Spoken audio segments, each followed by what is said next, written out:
It means so much more when it's pure.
It means so much more when it's pure.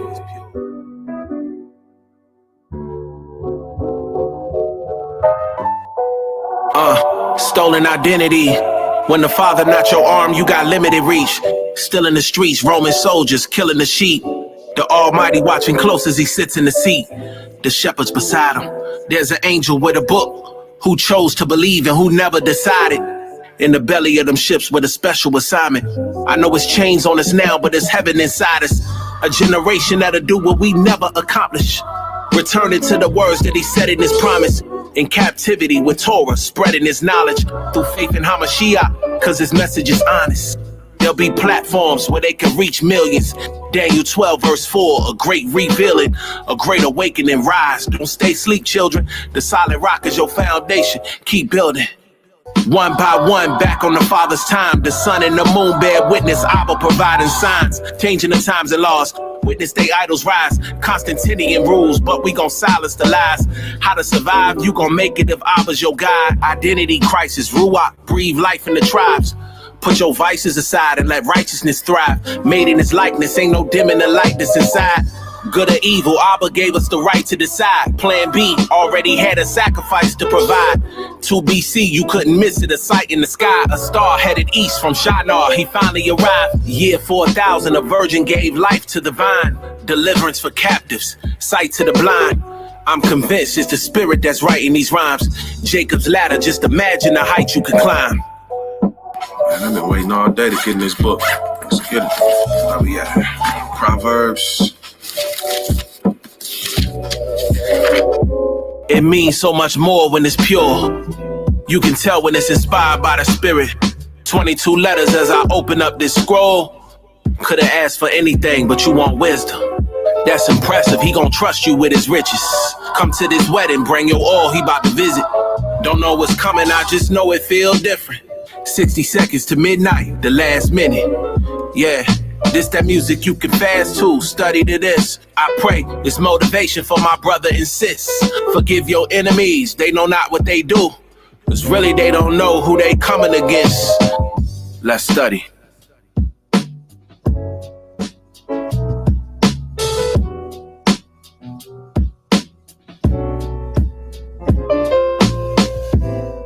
Wisdom is the principal thing. I read the book, close up the scriptures and think. This off the top of my head.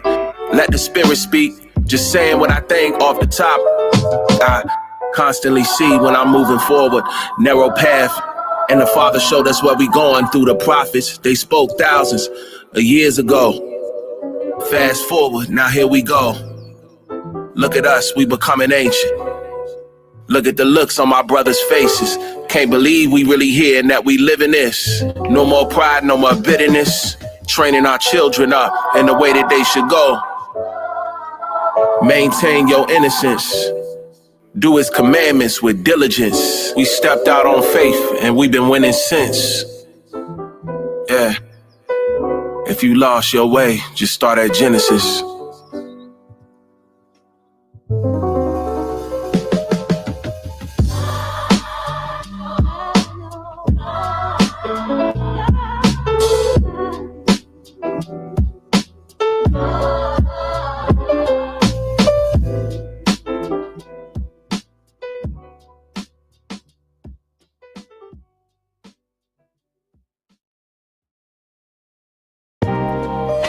Yeah, bro. This is one of those ones that hit my soul.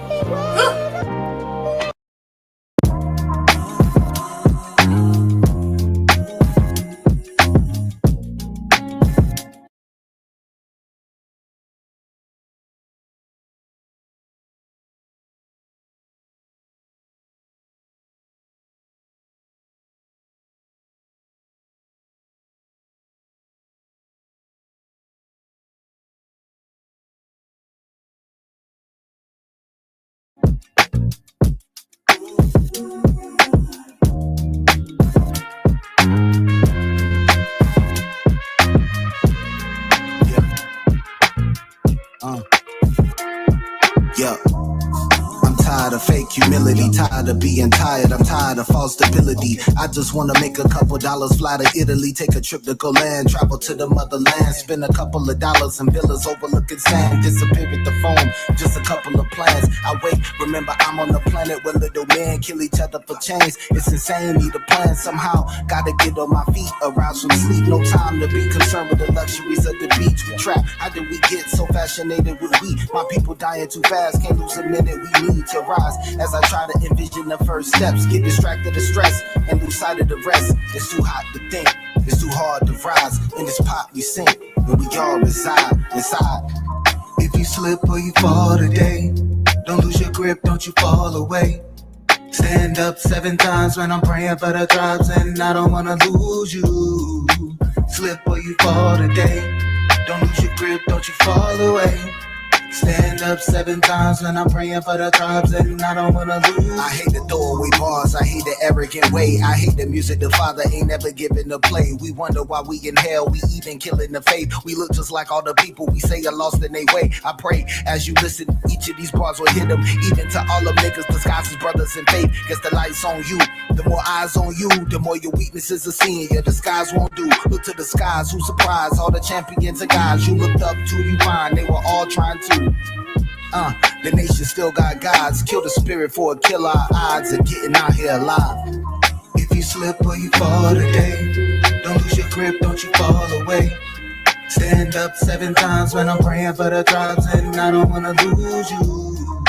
Slip or you fall today, don't lose your grip, don't you fall away.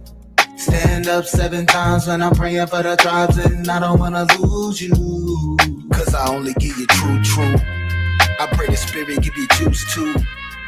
I've been with you through the trials, now I'm with you till you make it, and I never wanna lose you. He said I'm with you to the end. No greater love ever been. Man, I be praying for my twins, everybody in the tribe, make it to the end. Cause I only give you true. I pray the spirit give you juice too. I've been with you through the trials, now I'm with you till you make it, and I never wanna lose you. He said I'm with you to the end. No greater love ever been. Man, I be praying for my twins, everybody in the tribe, make it to the end.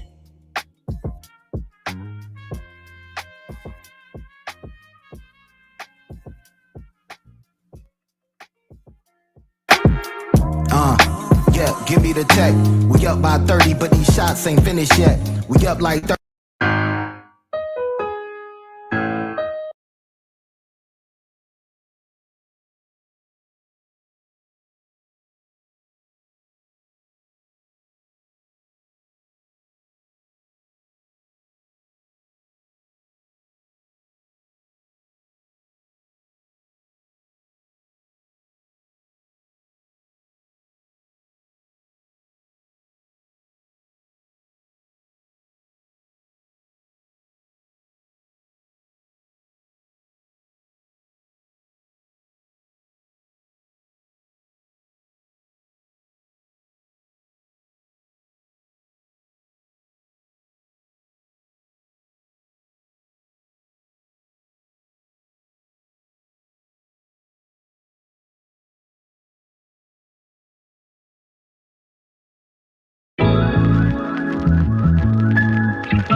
receive blessings. Oh, it's bringing me joy. Blessings. Oh, I receive blessings falling down on me.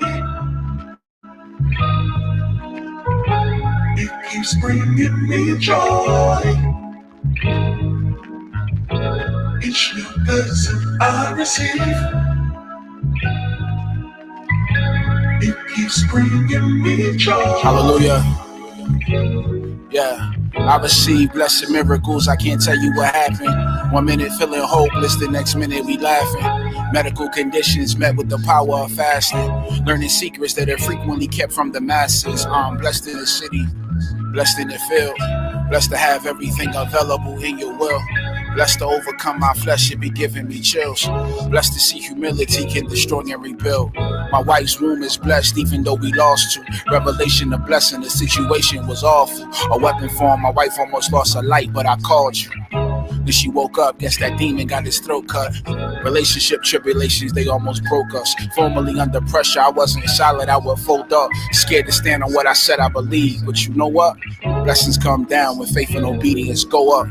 Blessings, blessings, blessings, blessings. Oh, it's bringing me joy. Blessings. Oh, I receive blessings. Oh, it's bringing me joy. Blessings. Oh, I receive blessings falling down on me. It keeps bringing me joy. Each new blessing I receive, it keeps bringing me joy. Yeah, blessed with your conviction when I sin.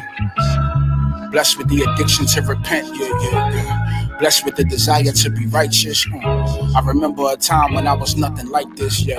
I remember when what I wanted was what I wanted. No discipline, no wise judgment. That's when my God was my stomach. And it's pride for destruction, arrogance for you start crashing. Felt the repercussions, turned from sin and started fasting. 9 to 5 for a paycheck, till you gave me my passion. For the time being, I gave my family an African address to give us peace from police and American madness. Give us an upright heart so we serve you with gladness. Thankful for every breath you've allowed me to breathe. For every form of success you've allowed me to reach. For every time you let me speak to your people and preach. For a wife with a personal standard of a queen. Her accountability helped me become a king. A loving mother to my seeds, a blessing indeed. In preparation for Shabbat, she cooking a feast. Taught my children how to worship and taught them to read. Father, you keep saving me from the powers that be.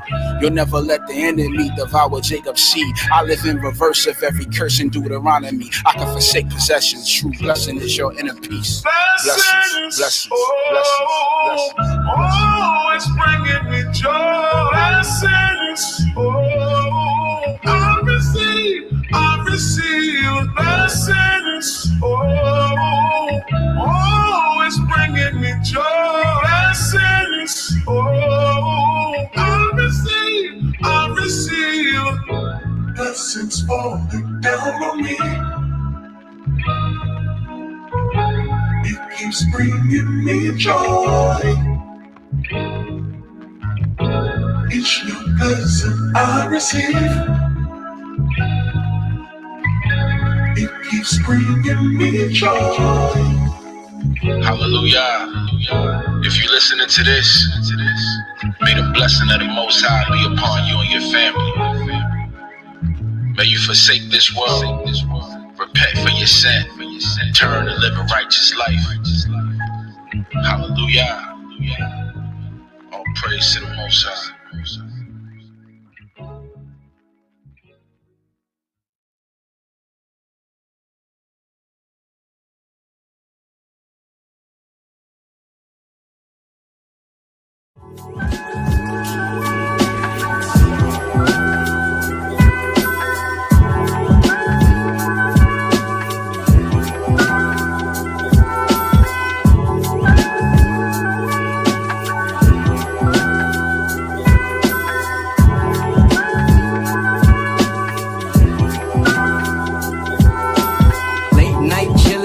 posted out in my ride. So much on my mind, just trying to catch a vibe. Thinking about my people, it seems they all blind. They thinking they know the truth, but no, not of the 12 tribe. Some say we a nation that's built up on tribulation. Some say we was taken and put in this situation. I say honestly, man, it's a little bit of both. Just take it from a nigga who parents native and Haitian. White folks stole my people's land, but we gon' take it back, cause the most I put the power in our hands. Yeah, we going straight reprimand, cause the people did us dirty and never got punished. From here to France, they out here preaching peace, but to us ain't none given. Convince us to protest, but disregard how we living. Well, soon y'all gon' know how we feeling. Yeah, how is coming back to prove to you that you ain't been forgiven. I'ma break it to you now that with this joint ain't no hook. The aristocrats on the mic pushing them words like a book. I'm anointed and I'm a saint and I got these niggas shook. I'm a Danite prince of the power and I can't be forsook. I think it's unfortunate that y'all couldn't face the facts. You so confused, you can't seem to break down Romans and Acts. When I teach, y'all got me losing all of my patience. Hear the word Israelite and then it turns to Galatians. Honestly, y'all need to do some investigating. My people acknowledge but still fighting for education. Broke them shackles off of my mind and set me free. Now, Father, y'all got me thinking immortal relation. Try and wake y'all up, but you suckers being complacent. Shot that nigga in the street, but how you grew up so chasing. Take a nigga life for a little bit of wealth just to spend that shit and move back into your mama basement. Now you become a Muslim so that your life don't get taken. Boy, assalamu alaikum, bean pies, green eggs and bacon. Allah just the title, not the name of the Most High. You a Israelite soon to be seeing revelation. Hey, now they saying the prince is lyrical. I'm ruling this thing, but it ain't nothing empirical. Yahweh shot sent the comforter, got me feeling spiritual. Yasha Allah on the rise, I ain't even hit the pinnacle. Hey, y'all know ain't too many better than I start varsity on this mic, I even got a letterman. Skills concrete solid, I ain't talking settlement. Reppin' the Anointed House, man, you know we killing it. Hey, this time around, y'all better get a ticket. This young ain't here to bomb like the 96 Olympics. Mess with the man of the Lord, might end up in the clinic. We taking the kingdom soon, 1 hour, 0 minutes. Hey, shalom, everybody. Shalom, Yasha Allah. Welcome back to another Milk Mondays. I am Officer Knock. This is Anointed House of Saints, Milk Mondays. I'll be joined with Captain Eliel here in a moment. But I want to first, before we start tonight's class, I want to give all praise, honor, and glory to Yahweh, Bahashem HaMashiach, Yahweh Shai. I want to thank everyone for always being diligent and being ready for class. So just understand. Let me go ahead and get the title, because this is going to be pretty interesting. I'm ready to hear what Captain has to say about this. The title of tonight's class is Facebook versus the Lord's Book, right? Facebook versus the Lord's Book. This might be pretty interesting tonight. I can't say exactly what he's going to be bringing out, but hey, we're just going to find out. So until he gets here, let me go ahead and run through some announcements real quick. Hey, are there any brothers out there who are wanting to put your brick in, right? You want to build this kingdom with the Anointed House of Saints? You can do so by sending us your interest through email at anointedhos@gmail.com. Also, any sisters, right? Because we can't get to the kingdom without our sisters, right?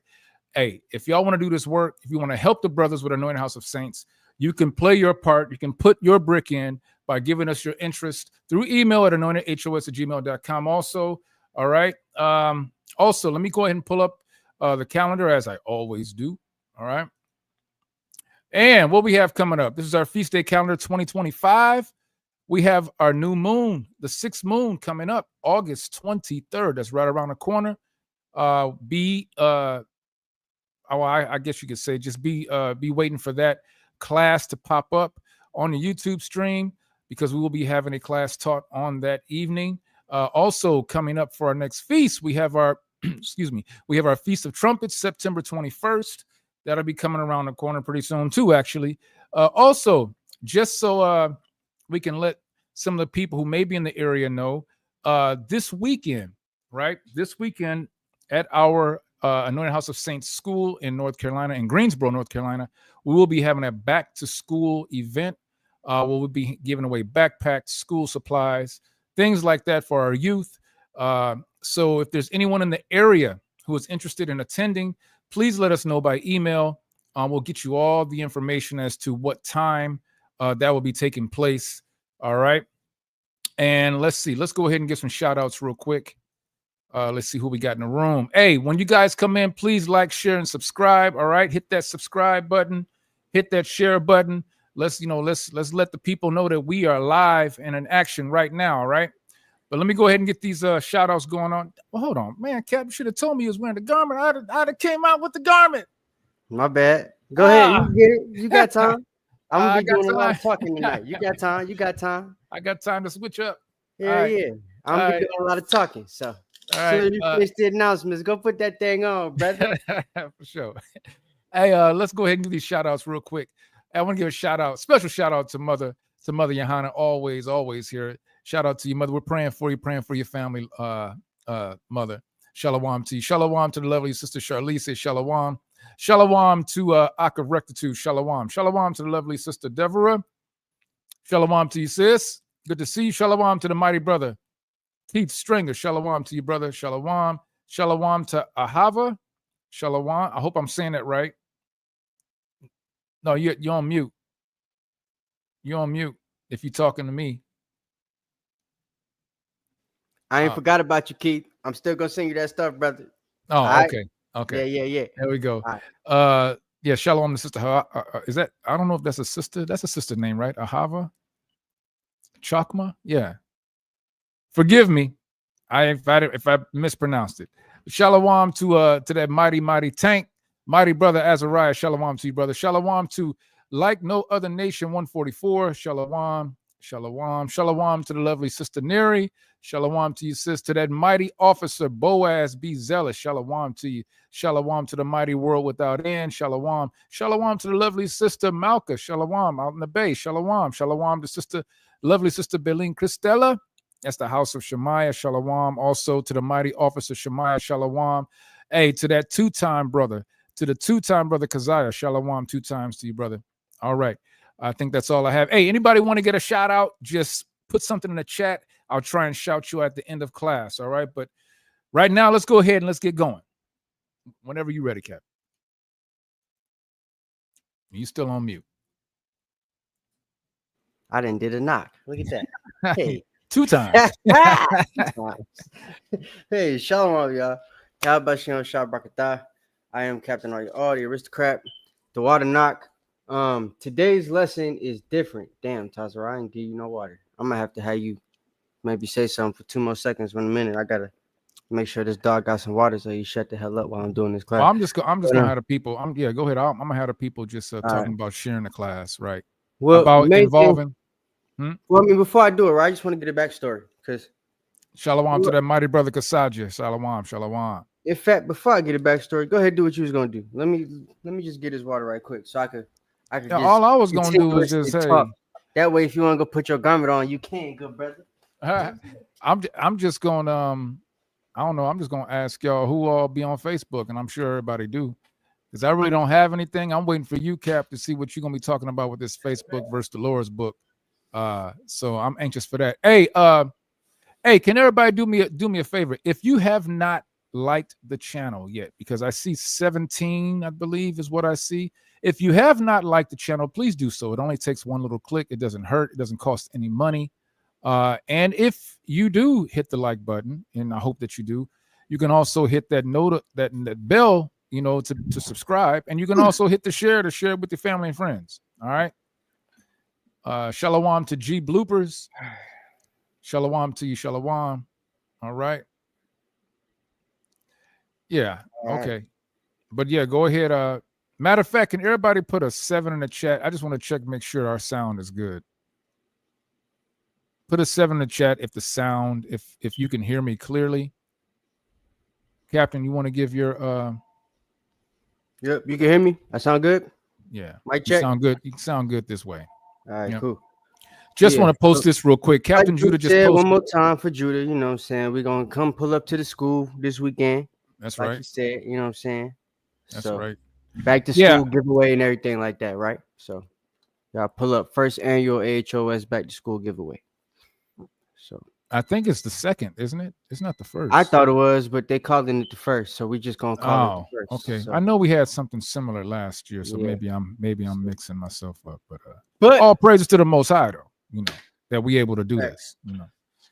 So here's the backstory, right? Facebook versus the Lord's book. Shalom to everybody coming into the building. If y'all would like the video when y'all come into the building, share it, do whatever you want to do, right? Because this is kind of something I would like to get around to the community. This isn't going to be just about whatever y'all saw happen over the weekend on my Facebook page and my girl Facebook page, right? It's going to be much deeper than that. Because the way I felt about the Israelite Facebook community and the things I'm going to be saying today are things that I felt for a while, right? So just to give you the backstory, Knock, and everybody else, right? Over the weekend, I believe it was Saturday on the Shabbat, right? There was a sister who I thought about giving a name. I got a bunch of screenshots and everything, but all the posts have been taken down and stuff. So I'm not going to cause any schism. I'm just going to explain the situation, right? So if you saw what happened, you saw what happened. It's still on my page, so it is what it is. But as far as everything she posted, which actually started this, it's no longer there. So, but I will be reading from the screenshots, though I won't say her name. So I'll at least read it for you guys so y'all can hear what happened and everything. So long story short, there was a sister that posted about birthdays, right? Y'all know I'm a historian. So what happened was in the comments of her post, the post was something about she don't know why Super Brews be getting on people about celebrating or acknowledging their birthdays when there's no law that says thou shalt not do it, right? So people that know the Bible, that know the history and everything like that, started putting Job in the comments. They started putting different little things in the comments, right? And I know certain camps have tried to tell you Job doesn't mean that you can't acknowledge or celebrate a birthday per se. Certain things that Job was saying, they say would only pertain to Job not wanting to be born, right? Mm-hmm.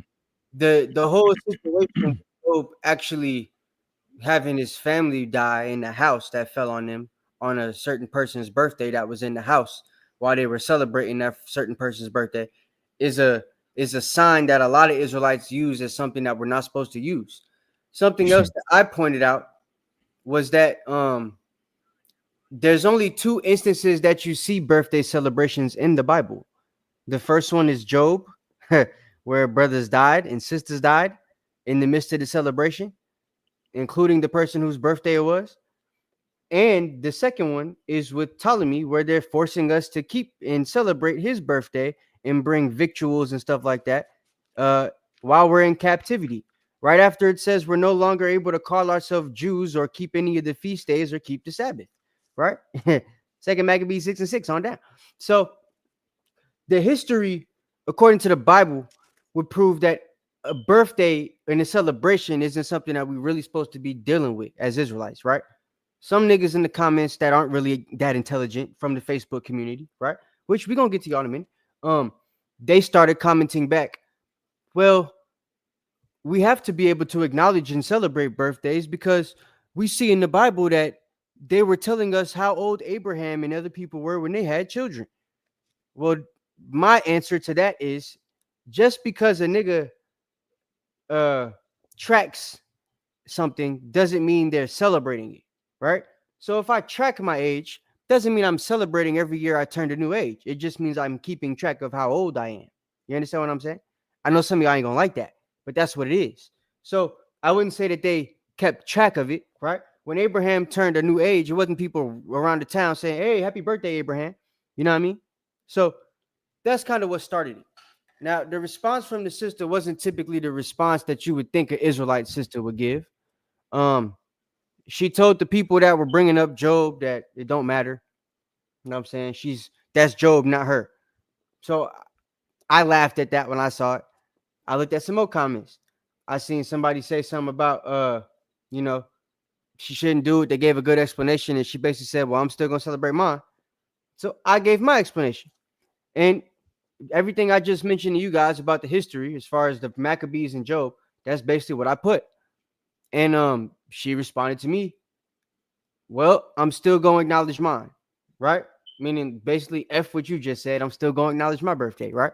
Mind you, this woman's husband learned from me in my camp, the old camp, right? So it's like you would think she'd have a little bit more respect for somebody that they learned from telling them something about a doctrine that they're supposed to adhere to as Israelites, right? And I'm giving you history and facts to prove that it's not something we ever dealt with until certain contact with certain people, right?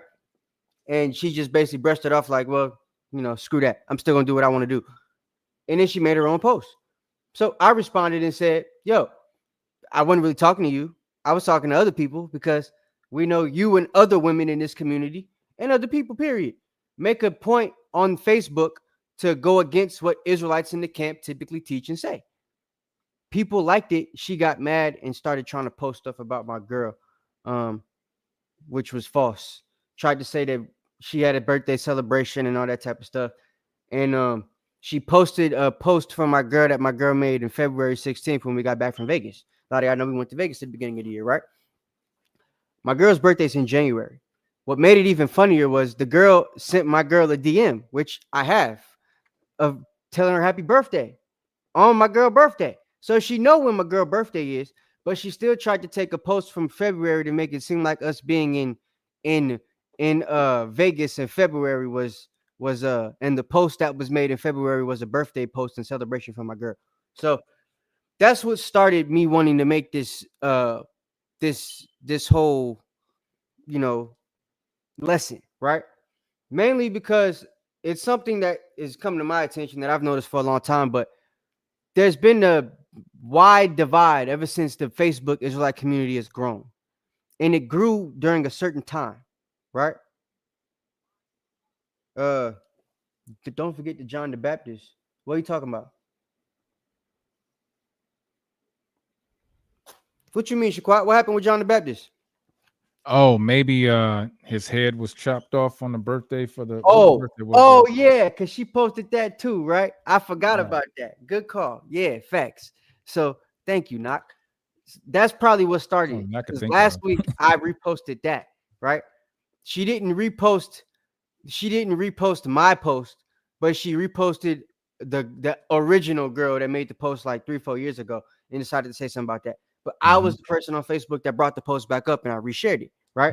People were taking the post and sharing my post and all that type of stuff. And I basically told them, this is why we don't celebrate birthdays. And I made my own post, gave some historical facts, and explained this is what they did to John the Baptist and so many other brothers and sisters, as a gift.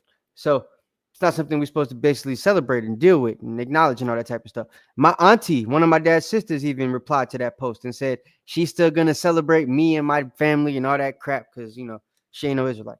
Well, she is, but not practicing. So that's what it is, right? So long story short, that's what happened. Fast forward to now. The main reason I wanted to do this is because, like I said, there's a lot of people in the Facebook community that make it a thing to go against what Israelites say all the time, right? And that has caused a wide division in the community. And a lot of it is not based off of them actually having knowledge. It's based off them not liking us, right? And a lot of it is women. I'm going to say that. Y'all might not like me saying this, right?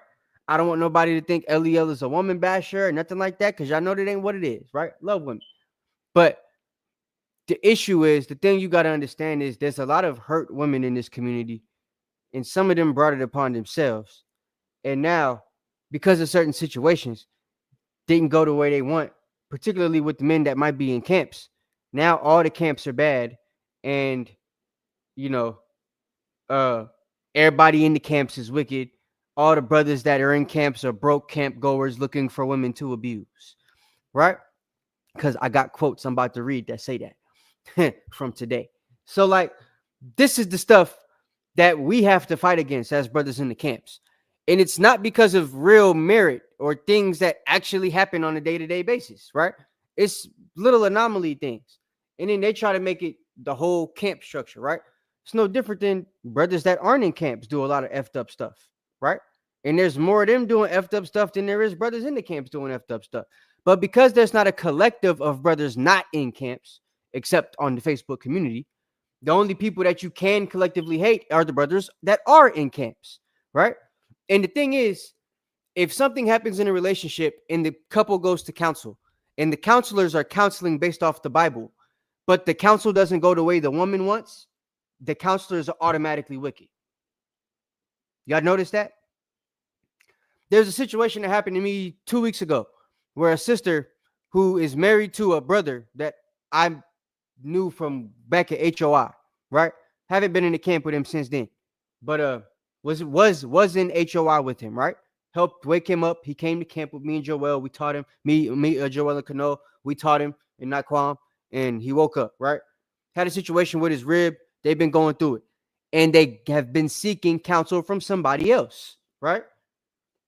The guy that's been giving them counsel is giving counsel that the woman apparently doesn't want to adhere to. So instead of listening to the counselor who she and her husband initially decided to go to, guess what she did? She hit up Ariala, tried to get him to counsel the situation. Ariala remembers me saying that my camp will counsel anybody that needs help with the situation, right? Just come to us if you ain't getting counseled properly. So he told her, hit up Eliel, because I know her husband too, right? And she hit me up. But me being who I am, I did my research and found out they're already getting counseled. The Bible, us being people that follow the Bible, it says not to meddle in many affairs and to not have, many counselors. So because I would be coming into the situation on the back end and I don't know what they've already been counseled on and what they've been constructed to do by this previous counselor, I told her I can't just jump in and interfere until y'all are, until it's clear that y'all have done what this guy has told y'all to do. She didn't like that. And in my comment, she said, "Thank you, Elio. I'm so glad that you're listening." Because she read the first part of my message. And once I replied, she replied, "It doesn't matter." It doesn't matter that I don't want to listen to what this other nigga's saying that we already are going to, that's already counseling the situation. I don't like what he's saying, so I'm trying to come to you. And I thought you was going to be different. It's like, how does that make sense? So because you don't want to adhere to counsel, I'm supposed to tell you something different. And me and this guy both follow the Bible. So you think I'm going to tell you something different than what he's telling you? But because I didn't want to give counsel, now, the niggas in the camps is bad. There'd be situations where women will get with a brother, right? They will fly a brother out, take him on a trip. You know what I'm saying? Spend money on the brother. Keep him out there for days. Brother might say, "I ain't trying to smash, I'm just trying to court you." And she go, "Okay, that's fine." They get to the hotel and she put the suction cup 3000 on the brother. Right? Now she's getting slid on in the hotel room, right? Against the brother's initial wishes. Now they both then did the deed, right? Now, let's just say that brother also got a previous situation too that she know about. Ain't thinking about it in the moment of her lust though, because women are emotional, right? So let's say some months down the line, they try to work it out because they didn't have sex. It don't work out. And it was never supposed to go down anyway. So they both agree, all right, this ain't going to work. Let's chalk it up to fornication. Let's repent. We're going to stop dealing with each other. And that's how they handle the situation, right? Now, years later, this chick know what she did with this brother. And she's telling everybody that she's been abused and manipulated. But you paid for the trip. You initiated the physical contact. You opened your legs and allowed him to, dive in. Right? So, I don't understand. Where's the accountability at that point? How are you manipulated? If it was agreed upon in the midst of the moment, the relationship didn't work out for both of y'all. Right? But I know of situations like these. Multiples. More than one. Right? There's sisters that might be with one brother. Slapping, sleeping, ucking, chucking, ducking this one brother. For some reason, it don't work out. You see them on the internet together. 2 months later, you see her with another brother. And then they get married and have kids. And it's like, damn. Was she married to this other nigga? Was there a covenant made? There's no divorce papers that anybody sees. Next thing you know, the brother's talking about he's still married and she left him, and she got a whole nother nigga and she's got kids. It's like, damn. And if you ask her, I was manipulated and he didn't do this, that, and third. Da, da, da, da, da, da. But under the law, if we're looking at the Bible, sis, you still technically married to this other brother. Y'all didn't get a divorce. Y'all were under the camp in the doctrine that sex is marriage. And y'all had a whole lot of sex. And we're claiming to be married. But you had a fight, you left, and then got with another brother, never got a divorce after claiming to be married. All you got to say now is, oh, he manipulated and abused me. You see, there's a lot of that going on in the Facebook community. And there's a lot of you brothers trying to protect it, right? And then there's the flip side. There's a lot of knucklehead, duck monkey ass niggas. And I'm sorry I got to say it like that, but I have to, because that's what you guys are. That actually do be manipulating sisters. That actually do be acting like y'all are brothers in the truth. Acting like y'all are with a camp, knowing damn well you're only prospecting. You ain't even in the camp, nigga. You a prospect. Truth be told, once the prospect season was over with, you ain't even make the cut. You ain't even in the camp. But when she met you, you was prospecting for XYZ camp, right? I don't think they heard you. Say that again. The brother was a prospect. These he brothers. ain't even in the camp. But y'all sisters also, see, this is where the accountability come in. Y'all don't be doing your due diligence. Y'all got sisters in the truth. Y'all got Facebook friends. Y'all be kiki and he-he-ing with in the DMs and stuff. Y'all don't be asking, hey, how's this brother? Like y'all be doing on the goddamn T app. Why ain't y'all putting the T out on brothers on the Facebook? You know, in the Bible, in the Israelite community, there's something called an open rebuke. It's warranted. Y'all are allowed to do such a thing. Right? And we could do the same thing to y'all. But the issue is, I think y'all be knowing y'all be complicit in the situation too. So it's easier for y'all to play the victim and not take accountability and blame the camps. Right? That's what it is. If we're being real. Whether y'all like it, understand it, believe it, want to admit it or not. That's what it is. Right? But back to the duck monkey, knucklehead, savage niggas, right? So these guys don't even be in the camps. They be acting like they in the camps. They be trying to prospect like they with the camps. They be just going to see the camps on Saturday, but don't actually be with the camps. You see them on camera, they got a different shirt on. They just be in the crowd, right? You think the brother cute. Oh, he in the truth. Yeah, he on Instagram. He cool with all the brothers and da-da-da-da-da-da. You get with him, start dealing with him. He giving you all the slide smooth game, right? Telling you everything you need to hear. Because he's actually talking to brothers that's about their business. He see them every Saturday. The problem is that's the only day he's about the truth. The only day he deal with the Bible is Saturday when he goes see them brothers, right? All right. After camp, we be talking like men. We talk about things going on with our women, how to treat your women, you know what I'm saying? How to handle certain situations, how to deal with niggas that be in your girl inbox, all type of different stuff we be talking about, right? Or just regular camp stuff. So these brothers that be the savages, that be the niggas that are trying to prey on women that y'all ain't doing y'all due diligence on because we ain't dating them, y'all are, right? So they be in the crowd listening to what we saying, so they know what to tell y'all. They ain't really about the life, but they know what to tell y'all because they be hearing what we tell our wives. They be around us while we with our wives, right? But what y'all do is y'all fall for the game. Y'all don't do y'all due diligence. Y'all don't ask the right questions. When y'all was in the world, y'all was asking niggas all type of shit. So lucky you. Y'all was asking all type of stuff. Right? Y'all was asking all type of stuff. I ain't looking at the comments. So if y'all see somebody going wild in the comments saying a bunch of irrelevant stuff, block them. If they saying relevant stuff, keep them. But if it's crazy, go off. Cuss them out if you want to. I don't care. If you a mod, do your thing. You have permission tonight. But back to the thing. So these brothers be listening to what we saying to know how to talk to y'all, right? And y'all be literally like falling for every inch of game that they give y'all. And it's because y'all don't be doing y'all due diligence on these brothers, right? No, Christ did not do away with camp doctrine, you duck monkey. Christ taught camp doctrine. If you ain't in a camp, you can't tell us what camp doctrine is. Don't tell us what was done away with camp doctrine. You freaking idiot. In fact, send this nigga the link. When I'm finished, we'll talk to this knucklehead right here. Put the link in the chat. We'll see if he a coward or not.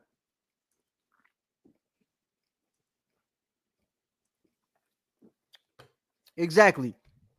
Cowards type. Men pull up. There's the link. F nigga. Pull up.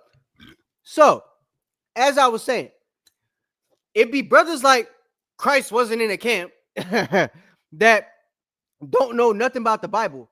When the Bible says that God is in the midst of your camp. If the Most High Son is the only God that's ever been in the midst of Israel, you idiot, that means he was in a camp. The apostles was a camp.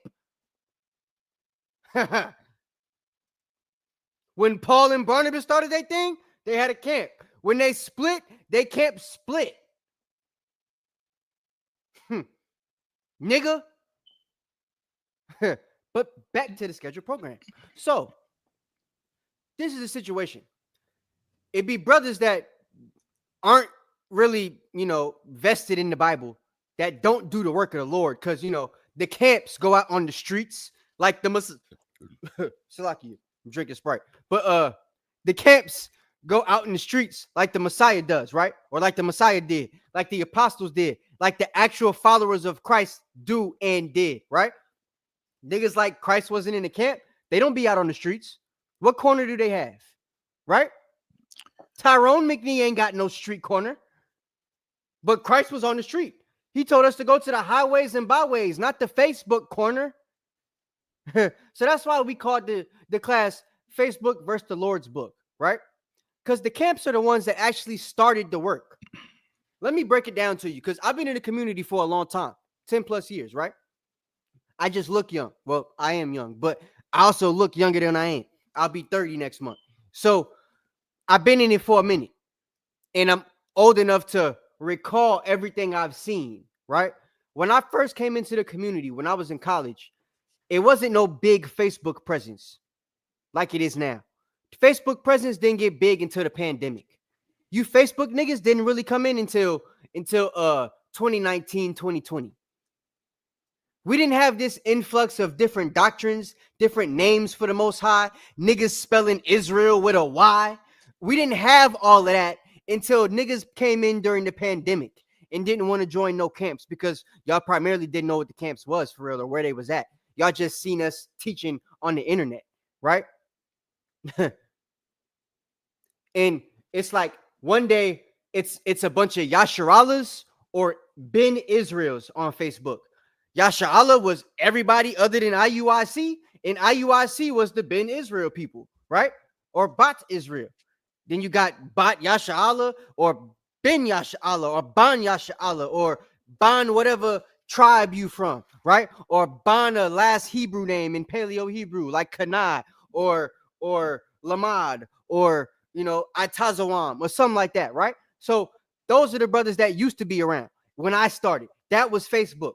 Come the pandemic, when all you niggas lost your jobs and had to sit at home because they was laying you off, you had a bunch of layover time to sit on the TV and watch YouTube. You start catching on our videos.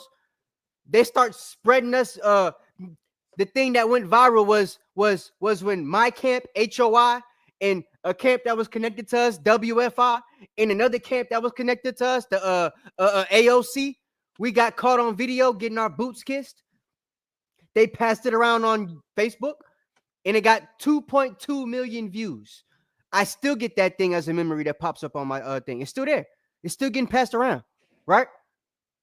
It's a video, a compilation of different camps getting their boot kissed by white people, right? And the white folks were outraged because they never seen it before. It was during Donald Trump's first term, right? This is a couple weeks after them people did the riot in Charleston and them folks was talking about the Jews will not replace us, and they going around the statue with the pitchforks and the knives and the in the fire and stuff. They was talking about us not replacing them in America, because back then they was also talking about us becoming the majority and stuff. They got to come up with something to slow down the population. Next thing you know, Black Swan effect. Slock it, Cap, real quick. Yeah, go ahead. No, the brother came backstage, but I told him if he's going to come up stage, he needs to turn his camera on. He's not coming up incognito. He's going to turn his camera on because he was backstage, but he's saying he I want saw all the smoke. Tyrone. Yeah, so hey, brother, if you're going to come on, I'll send another link. But if you're going to come on, you got to show your face, brother. Yeah, I want to know what you look like. So if I ever see you in person, I know who to smack up. No, I'm playing.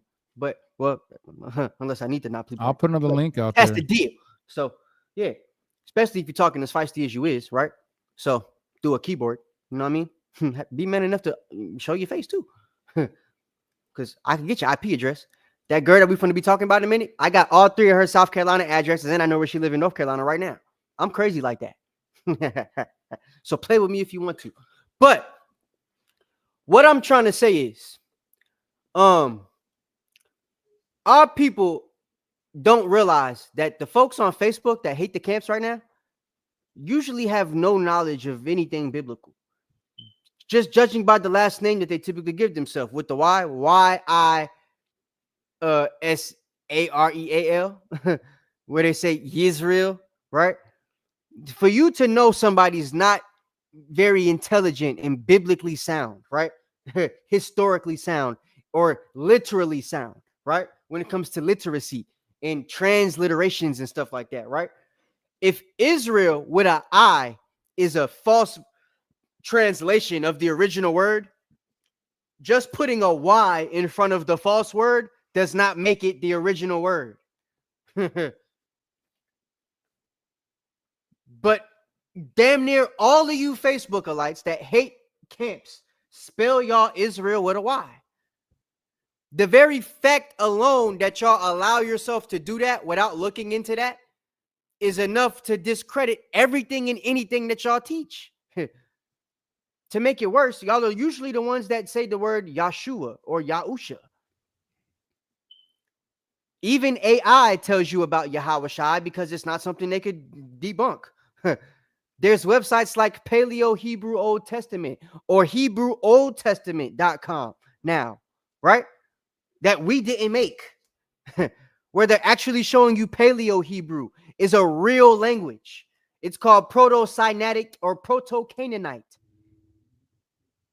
or Paleo Hebrew. They're all one language. That's how we were able to communicate with the Canaanites when we went to the land, because we all spoke the same damn language. Yes. So, but these people, the Facebookalites, will tell you Paleo Hebrew is not a real language. The only Hebrew that exists is the contemporary Hebrew that the white man uses, and they'll continue to push that.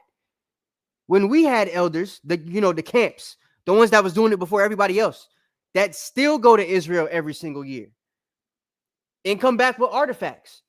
Meanwhile, these niggas on Facebook ain't never been to Israel. They don't even have a passport. Yeah.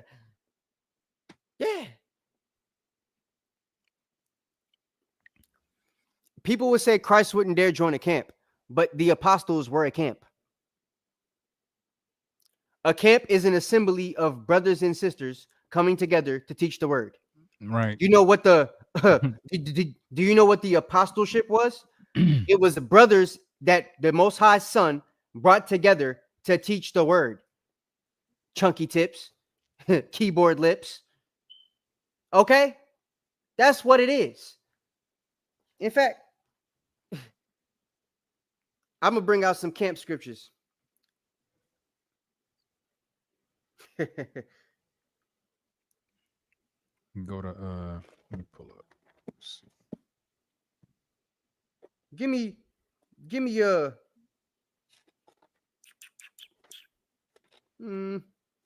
hold on. Nope, that ain't what I want. Give me just a second.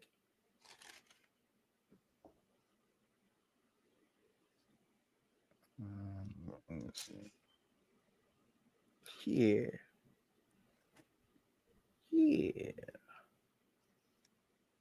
You talking about I got a camp list and I was looking for it, but Nehemiah 8? no, I got a whole list of different scriptures I was trying to look for. Okay. Hold on. I found it. All right. Give me Deuteronomy 23 and 14. All right. Let's pull out some camp scriptures right quick. And then we're going to get back to this real quick. We're going to do this real quick. Quick detour, right? Because, let me see.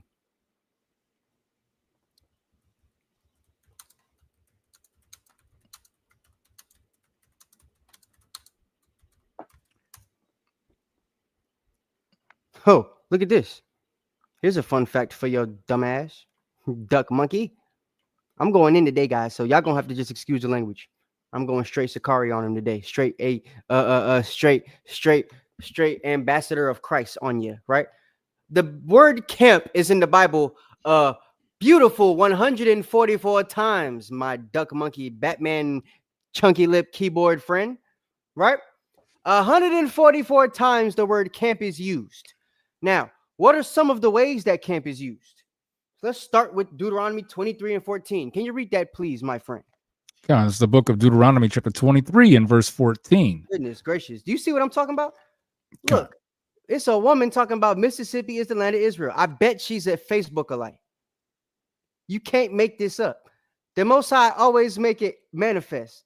Boy, Judah, you see this shit? Boy. There's a lot of that doctrine going on that the physical land of Egypt is here in America. Sis, this can't be the physical land of Israel because according to doctrine, if you believe in the Bible, which you should if you're talking about Israel, it would be impossible if we're here right now because that would mean that we have another captivity to go to because we're not supposed to be in Israel right now, stupid. And yeah, I'm going to call you stupid, sis, because that was stupid. Mississippi's in America. If my girl from Mississippi, so I could talk about Mississippi all I want, okay? You Delta people be crazy sometimes, all right? But look, no offense, but offense, but no offense. But look, real talk. If the Israelites were taken here to captivity to serve the Edomites, this place cannot be Israel. Utah cannot be Israel. Arizona cannot be Israel. The Yucatan Peninsula cannot be Israel. Ecuador cannot be Israel. South America cannot be Israel. None of that's Egypt or none of that crap. The reason there's pyramids here, sister, is because the Northern Kingdom that helped us build the pyramids came over here to the Americas in 722 BC. Okay? And they built pyramids with the Assyrians, who also built pyramids. The Assyrians built the ziggurat. You know that big ass tower they call Babel? Yeah. Come on, people. Read the Bible. Study history. No, you can't prove that. I can prove what I said. I've already debunked what you said. So Tyrone is one of them idiots that think this. I'm going to have fun. All right, Tyrone, stay backstage. You ain't even got to show your face because I don't want to see it now. Because if I see you in person, I might actually slap your dumb ass if you actually teach this. So just be patient. I'm going to be sure to disprove you very, very, very, very, very soon. But I got to get my lesson off first. So I hope you can wait. If you can't, oh well. Know what I'm saying? But y'all stay tuned because it might be a real butt whooping over the internet tonight. Because y'all know me. I'm a Comanche Namunu Tekwapu. Though I claim the Trombadan, I am somebody who is the nephew of, or you know, the grandson of a man who was born on a reservation, right? That is descended from the chief of the Numunu Tekwapu Comanches, right?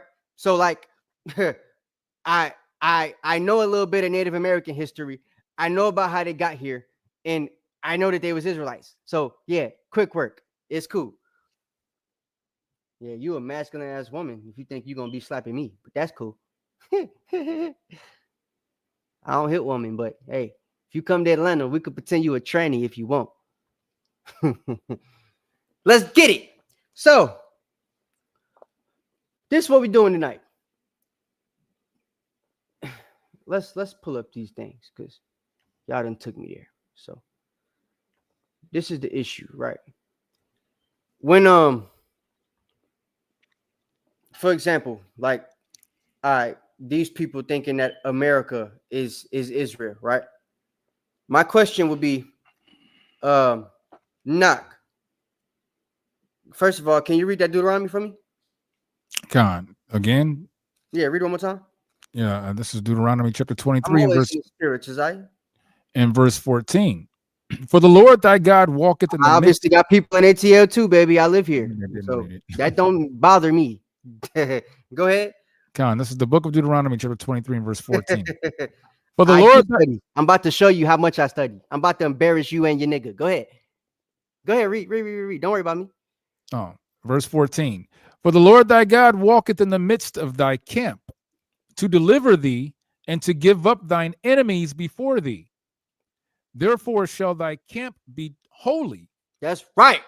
Our camp is holy, set apart from you duck monkey Negro lights, right? Hey, nah. Con. Hold on.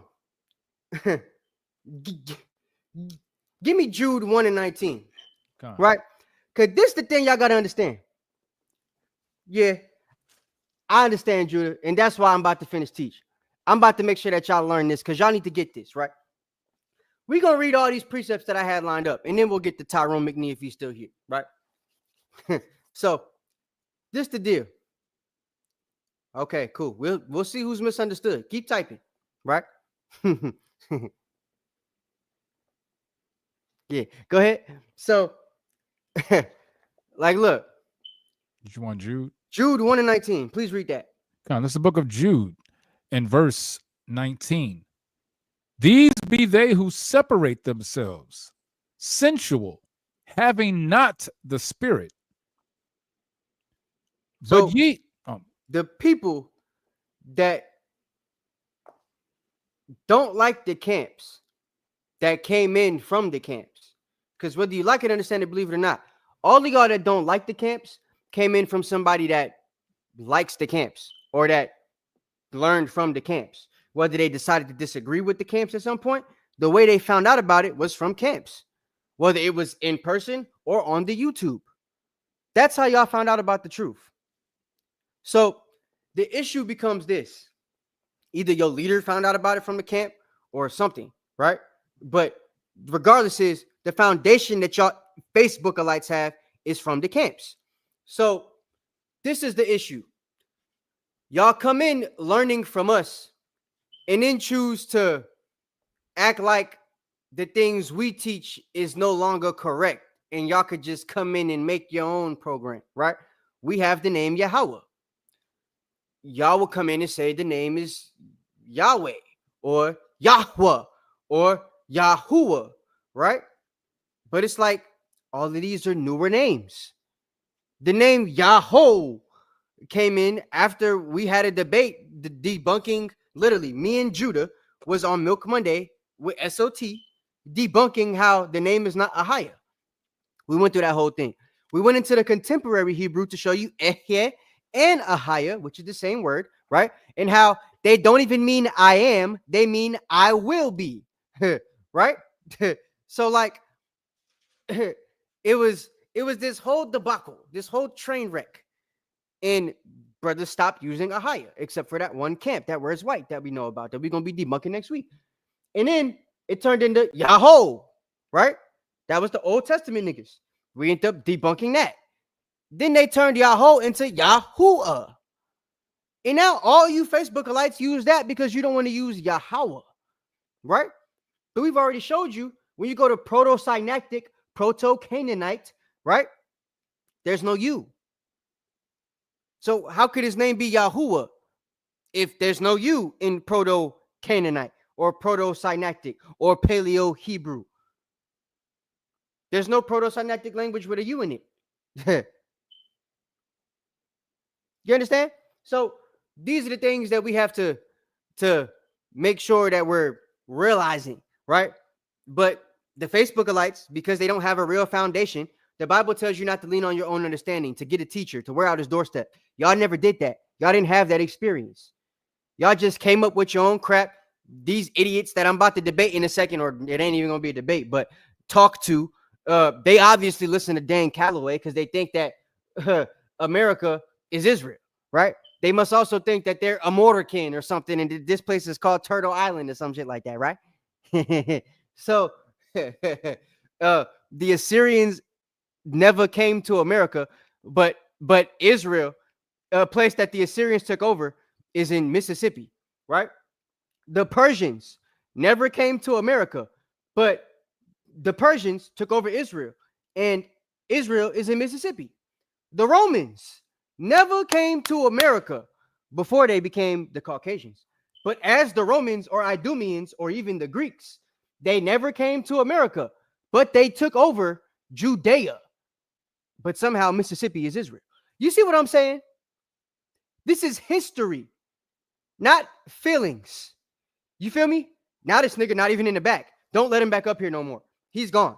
He ain't here no more. So let it be done, right? It's a wrap. So, and he probably left because of what I'm saying, right? It don't make sense, right? You could bet a bag. I bet a bag that you can't answer how Mississippi is Israel if the Persians, Romans, Greeks, Babylonians, Assyrians, none of them ever been to this side of the world. There's no history that any of them ever was here, except for the Assyrians when they dropped us off. So if that's the case, how could this be Israel? Because all of those places had taken us into captivity. If this is Israel, that means we never went into captivity to any of those places, which means we still have 6 captivities to go into, you idiot. Don't you realize that? According to the Bible, there's 7 captivities we're supposed to go into before we get saved. The first one is Egypt. The last one is to the Edomites. For Esau is the beginning, is the end of the world, and Jacob is the beginning of the one that followeth. Esau is supposed to have the last kingdom. So if the white man is Esau, and Esau got us right now in America, but you say this is Israel, that means we have a problem. Yeah, put your hand on your head, Dwayne. I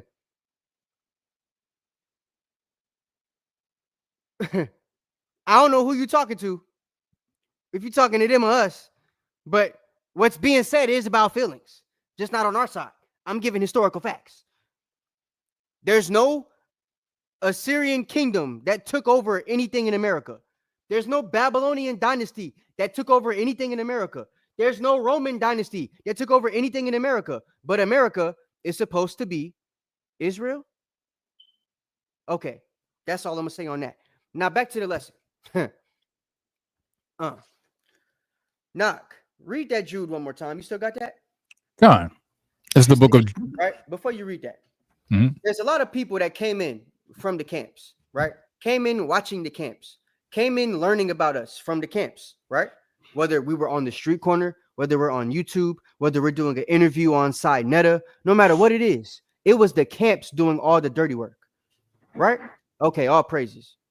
You know what I'm saying? Just had to make sure you was not one of the bug outs, because I like to know who's who when I ain't never seen a face. But good to see you, good to meet you. All praise to the Most High. But so yeah, that is an issue for me, that so many people came into the truth off of camps and then just flipped overnight. You know what I'm saying? Part of it was what happened with Joy Morgan, but a camp that says that they don't affiliate with any other camp, how could you then call all the camps wicked if something happened with their camp? That would be a oxymoron. That's a mute point. If they don't affiliate with any other camp, how could you by chance automatically affiliate us together? Because they had an incident and they considered themselves a camp. Right? We call ourselves Hebrew Israelites. They called themselves the Israelites because they didn't want to teach Hebrew in their school. And that's not talking no crap. That's just a fact. We used to have debates with IUIC over whether they're going to actually teach the Most High's name or not. They was giving niggas Hebrew names like Yachanan ben Israel, but didn't want to teach the Most High name was Yahweh. That was a fact. So I don't just talk on things that I have a problem with Facebook people. When I got a problem with niggas in camps, I talk about that too. I'm very outspoken and I give my opinion, right? That's what I'm known for. I was Fiery Gad. Now I'm Fiery Dan. I'm a judge, right? So, and I'm judging this matter like this. Give me Jude 19. God, this is the book of Jude, chapter 1 and verse 19. These be they who separate themselves, sensual, having not the spirit. So these be them that separate themselves, right? They don't have the spirit. People that think that America is Israel don't have the spirit. The spirit, according to John 14:26, is supposed to bring all things to our remembrance. Esau didn't lie about every bit of history. Some things they can't lie about because they didn't write it. They just copied it. They gave you the actual author of the history's notes and just taught you that. So the Babylonian history, that didn't come from a white man. We didn't get a rendition of Babylonian history from brothers like Josephus. We have actual Babylonians and people that were from that time that wrote about that. They never came to this side of the world. The Assyrians did for a time with 2 boats that dropped off the Israelites. And them boats never went back to Assyria. They stayed over here. So, and I gave you guys that history in my Assyrian lesson, right? Go watch it if you don't know history, if you're one of these idiots. So it's like if those nations that had Israelites in captivity never been over here, then nothing over here could be Israel. That should be logical. It should be easy to understand. The fact that these people can't understand it is proving my exact point. They don't have a biblical or historical foundation, yet want to argue with a historian on things that you can't argue historically. You can't argue with me that them people never came over here. You're not going to be able to show me no piece of evidence that proves they ever came over here, other than dropping off niggas, and they never went back. That's why natives look how they look. Look, and it manifests itself. This is a Dane Calloway follower. This nigga follows that fat Chuck Cluck monkey that thinks there was never an Atlantic slave trade. But these people want to claim Israel is America. So they're claiming to be Israelites while also claiming to be Native Americans, while not realizing that in order to be an Israelite, you can't be from here. The Bible tells us that Israelites that originated here or are indigenous to this place or were the first ones to live here aren't from here. They were just the first ones to inhabit the place. Let's teach them something. Read that. Give me second Esdras chapter 13 verse 40.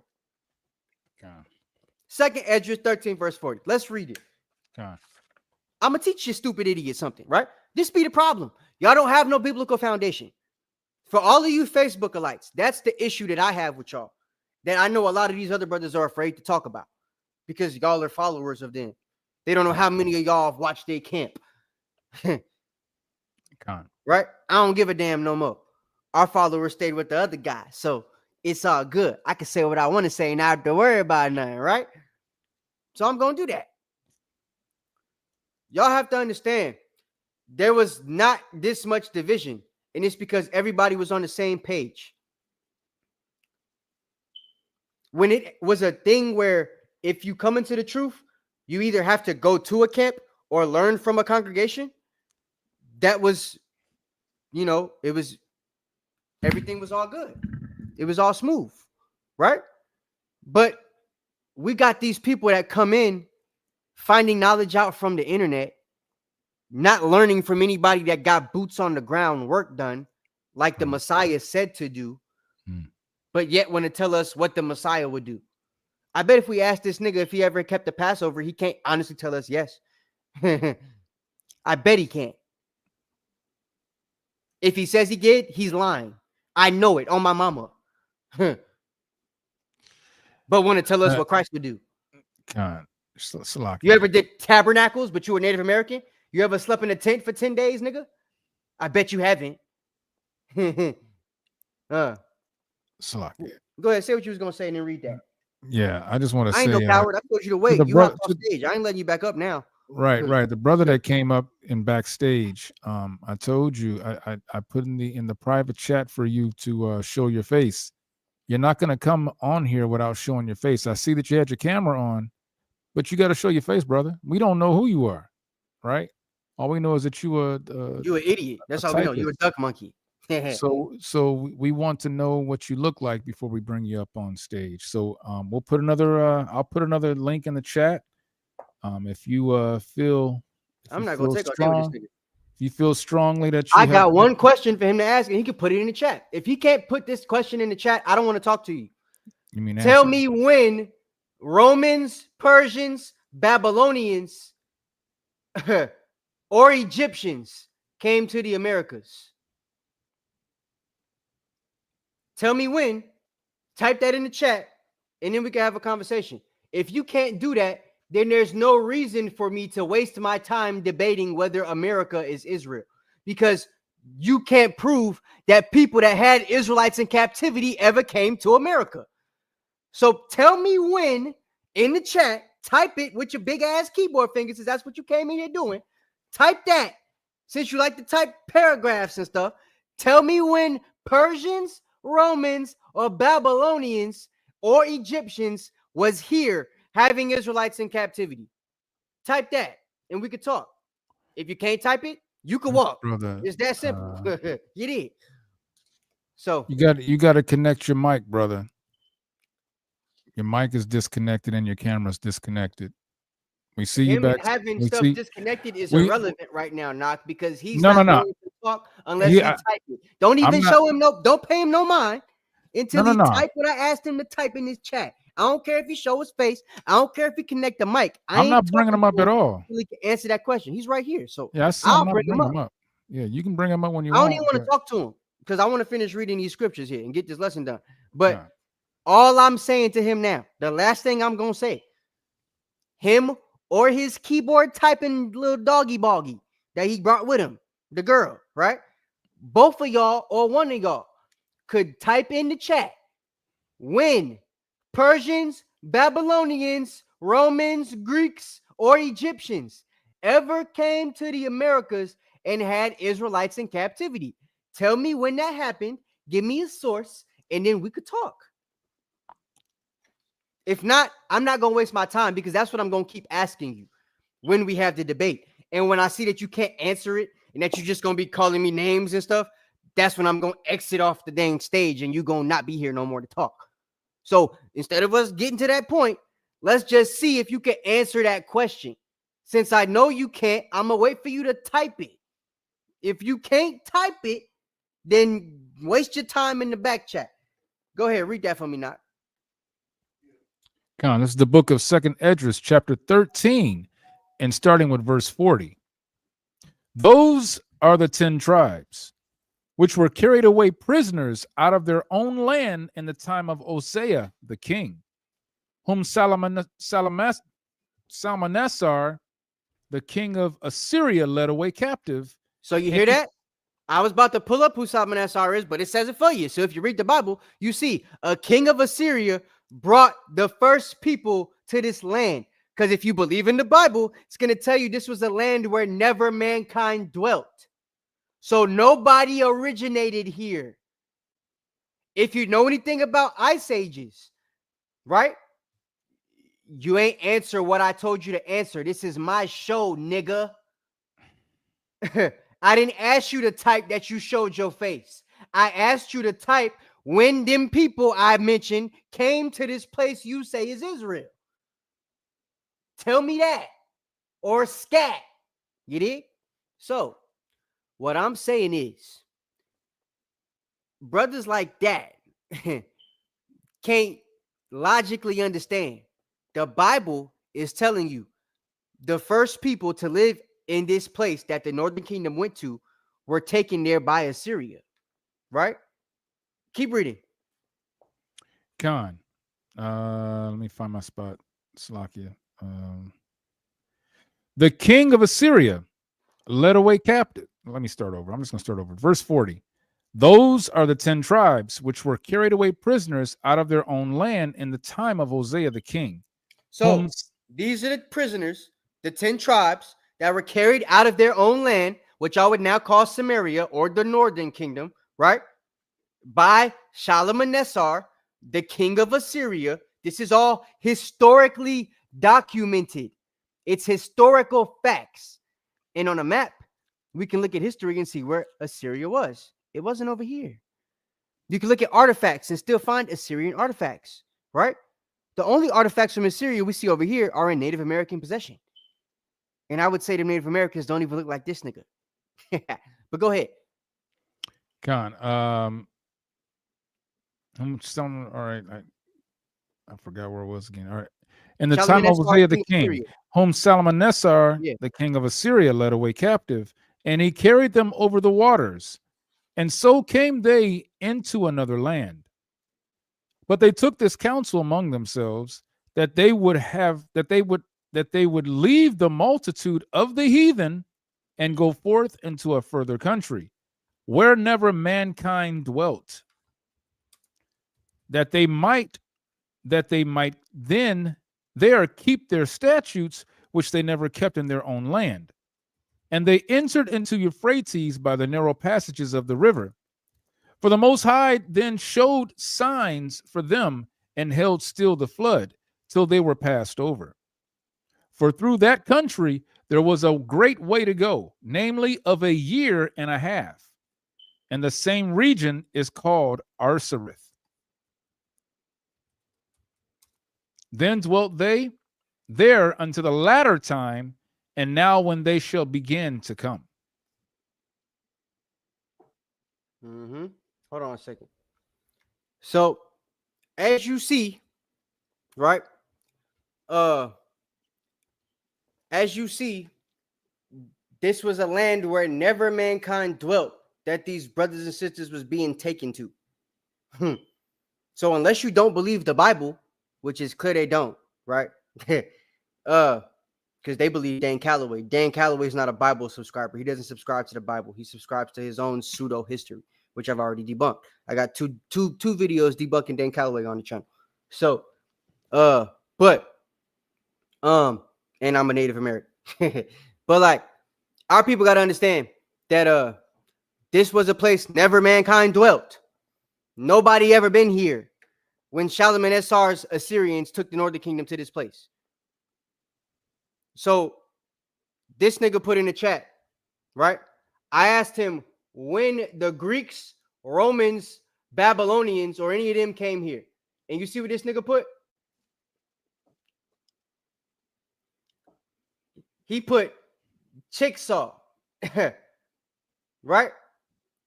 This nigga don't even realize that, well, the first American contact with Europeans or, Native American contact was actually 1492 with Luis de Torres and Christopher Columbus, you duck monkey. Yeah, way before 1540. The people that Amerigo Vespucci sent over here for this place to be called America after Columbus stole the gold. You know when they came? 1498. Some of them came in 1492, but most 1498, which is significantly before 1540, smartass. So not only were you wrong here and gave irrelevant information, right? It's not the first European contact with Native Americans, because if the Cherokee came into contact with with white folks in 1500, then that would mean that the Chickasaw would have came into contact with them in the 1500s too. Smart ass. Because the Cherokee and the Chickasaw wasn't that far from each other. I know, I'm a native. My grandmother is a Aniwaya. Yeah. So, I know a little bit of something. Know a little bit of something. You just don't know a little bit of nothing, right? I'm gonna put up some stuff in a second to debunk him, but let's get back to the lesson. So we've proven now that the Northern Kingdom was brought to a land that never mankind dwelt. So more Facebook elites don't know what they're talking about, right? Give me 1 John chapter 2 and verse 19. We already read Jude 19, where it said that these people separated from us because they were never with us, right? They have not the Spirit, right? And as I said, the Spirit is supposed to bring all things to your remembrance. So the Spirit, if you're a real Israelite, right? The Spirit is gonna, if you're an Israelite meant to be saved, I'll say, you're gonna get the Holy Spirit. The Holy Spirit is gonna allow you to know and understand in your heart. Though you may not remember exactly how it was, you're gonna know that all the captivities happened exactly the way the Bible says it. You're gonna be conformed to the book. You'll be conformed to the image of the Son. You will have never thought that he was a white guy. As soon as you find out he's black, you're gonna understand that, right? You're gonna be conformed to the doctrine that comes with the Messiah, which is teaching the people, keeping the feast days, keeping the law, using the grace period to come back to the law, statutes, and commandments and to teach men to do so that you could be the greatest in the kingdom of heaven, not the least in the kingdom of heaven. So you could receive the crown and palms in your hand, which is what everybody's supposed to be trying to get, right? But these niggas don't know nothing about that. You see what I'm saying? He's still not answering the question. All he could do is give me a bunch of little dumb stuff from Dane Calloway that he could give me about all these little chiefs that don't answer none of my questions. They actually prove what you've been saying, though, too. I know. It's hilarious, isn't it, guys? When did the Romans, Dutch, not the Dutch, the Romans, Greeks, Babylonians, or Egyptians come in contact with chief of the Choctaw, Okla Tanap? Huh? Tell me that, nigga. Since you mentioned Okla, when did Okla meet a Roman or Egyptian or even a Dane for that matter? Because the Vikings came over here. The Vikings are the tribe of Dan. The Danes. They came here. Depending on what artifacts you want to read, Solomon was doing trade with brothers and sisters here. Depending on what artifacts you want to read, the Moors were doing trade with brothers and sisters here. Depending on what artifacts you want to read, there was way more people coming into contact before the crackers. Some of which that could have been considered Romans. So I'm trying to figure out, do you got any proof? Paperwork to your blood don't have nothing to do with my question. Do you see how you can't answer a simple question? Look, this has nothing to do with me asking him to tell me when a Roman came into contact with the Masha Talubi. Mashallah Tubi. Right? Or Okla Tanap. When did a Babylonian see that nigga? Where's the paperwork for that, nigga? Okay. Watch the news, my sword, headed to the land. Where's the answer to my question, man? I'm a blood Israelite. So am I. Where's the question? Please don't lie. What I need turned into a damn nursery rhyme for your ass, nigga? Why you ain't answering the question? I got paperwork to my blood. Well, let's bet a sizable wager. I'm betting sizable wagers that you can't answer the question I've been asking for the last 10 minutes because you still ain't answer it. Don't ask me to bet no sizable wager if you can't answer the question that I'm asking you to answer. You're not worth no money if that's the case. All right, so I'm done talking to this dude because nothing he said is answering the question. And y'all can acknowledge this. Put a 7 in the chat if you acknowledge that this nigga ain't answering nothing I'm asking him to answer. I asked a simple question. Put a 7 in the chat if you acknowledge he ain't answering nothing I asked him to answer. And then we're going to get back to the lesson. Knock, you got that, John? Or that 1 John 2:19? Con. Bet. It's the book of 1 John chapter 2 and verse 19. They went out from us. All right, cool. That's all I want to know. God. They went out that's from cool. us. You beat Django. But they were not of us. For if they had been of us, they would have no doubt have continued with us. But they went out that they might be made manifest that they were not all of us. Read that one more time with some power. Read it like you don't like these niggas. Come on, verse 19. Read it like it's them police in Indiana. Verse 19. They went out from us, but they were not of us. For if they had been of us, they would no doubt have continued with us. But they went out that they might be made manifest that they were not all of us. I'm done, guys. Hey, man, block this nigga, bro. Get him out of here. I'm done. I don't want to be tempted to talk to this nigga no more. Goodness gracious. Hey, he just said, if we knew the Father, we would know him, as if he's the Messiah. Yeah, you see, this is the stuff that I'm talking about, guys. This is what you find on Facebook. I'm so glad that Most High did that. The water your house, right?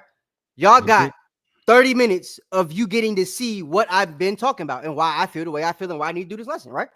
It's not just that big back woman on the internet that was talking about my wife and stuff, trying to lie. Yeah, I said that, and I ain't taking it back. So it ain't just about that, right? It's worse.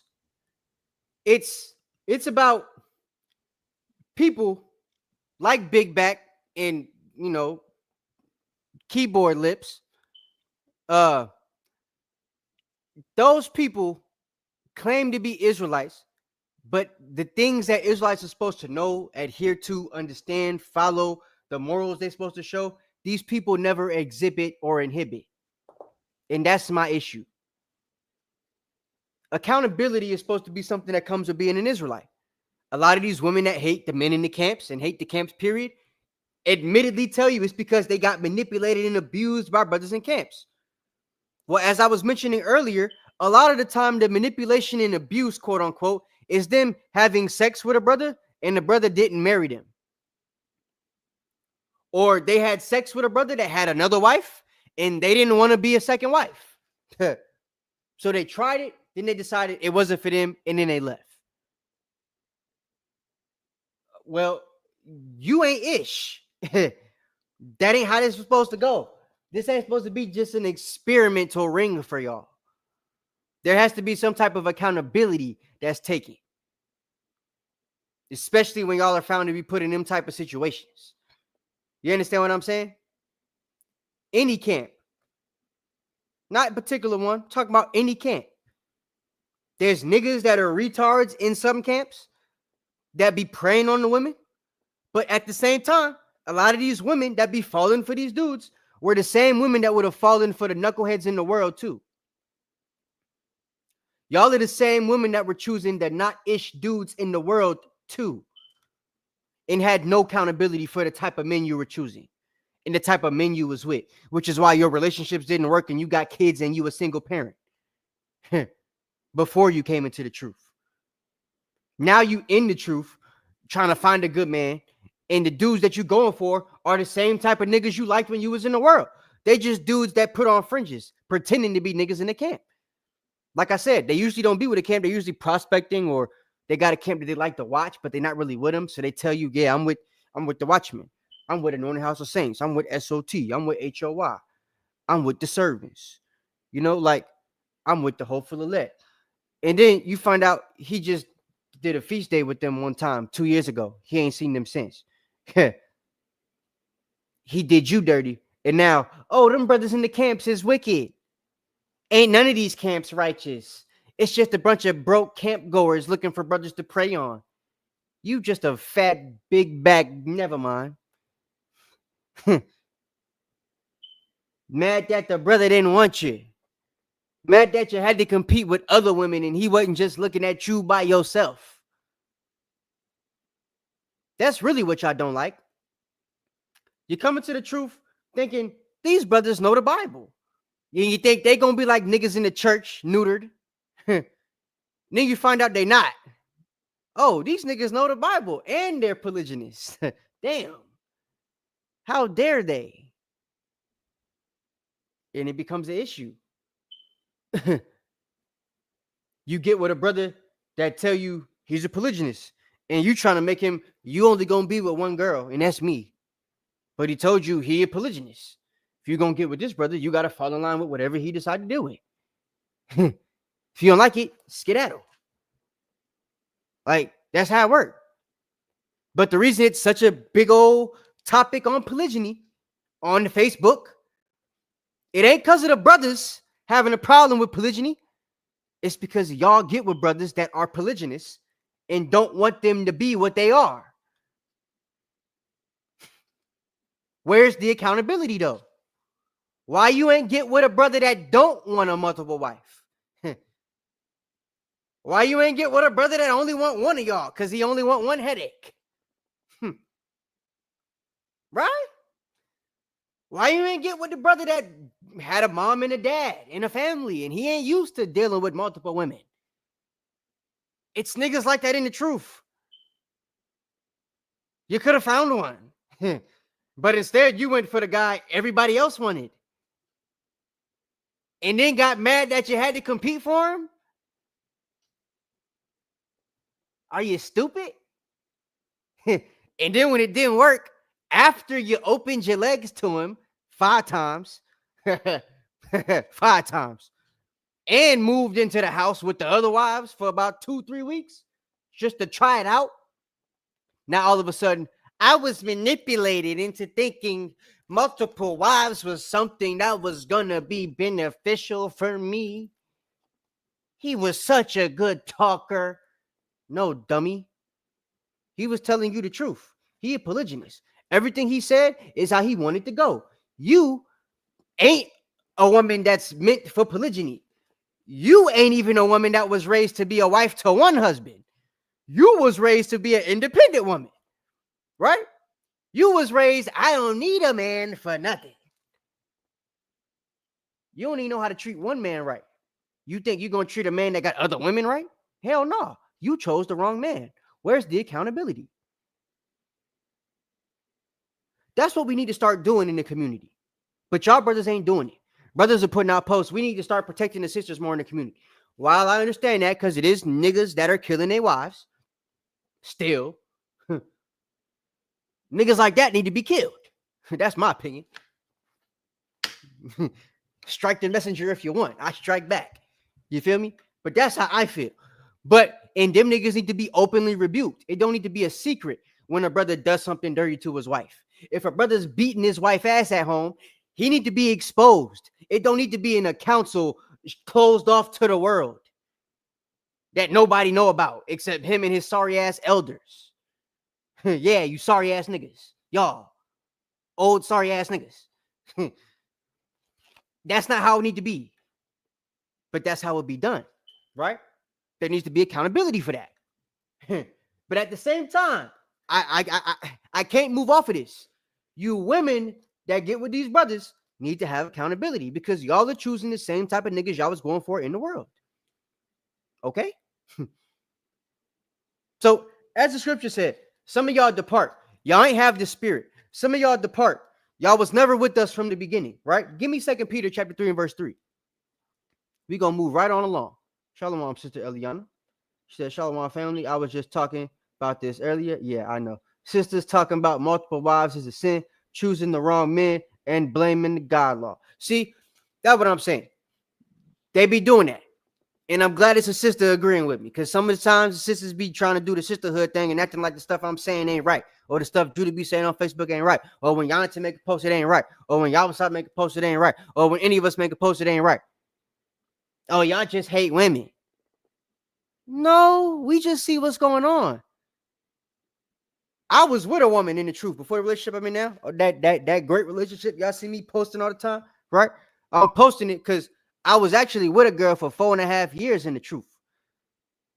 Y'all only knew it if you saw me in person because I got cheated on, right? She was an adulteress.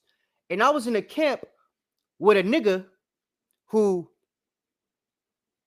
was also, a manipulator, one of the real ones, right?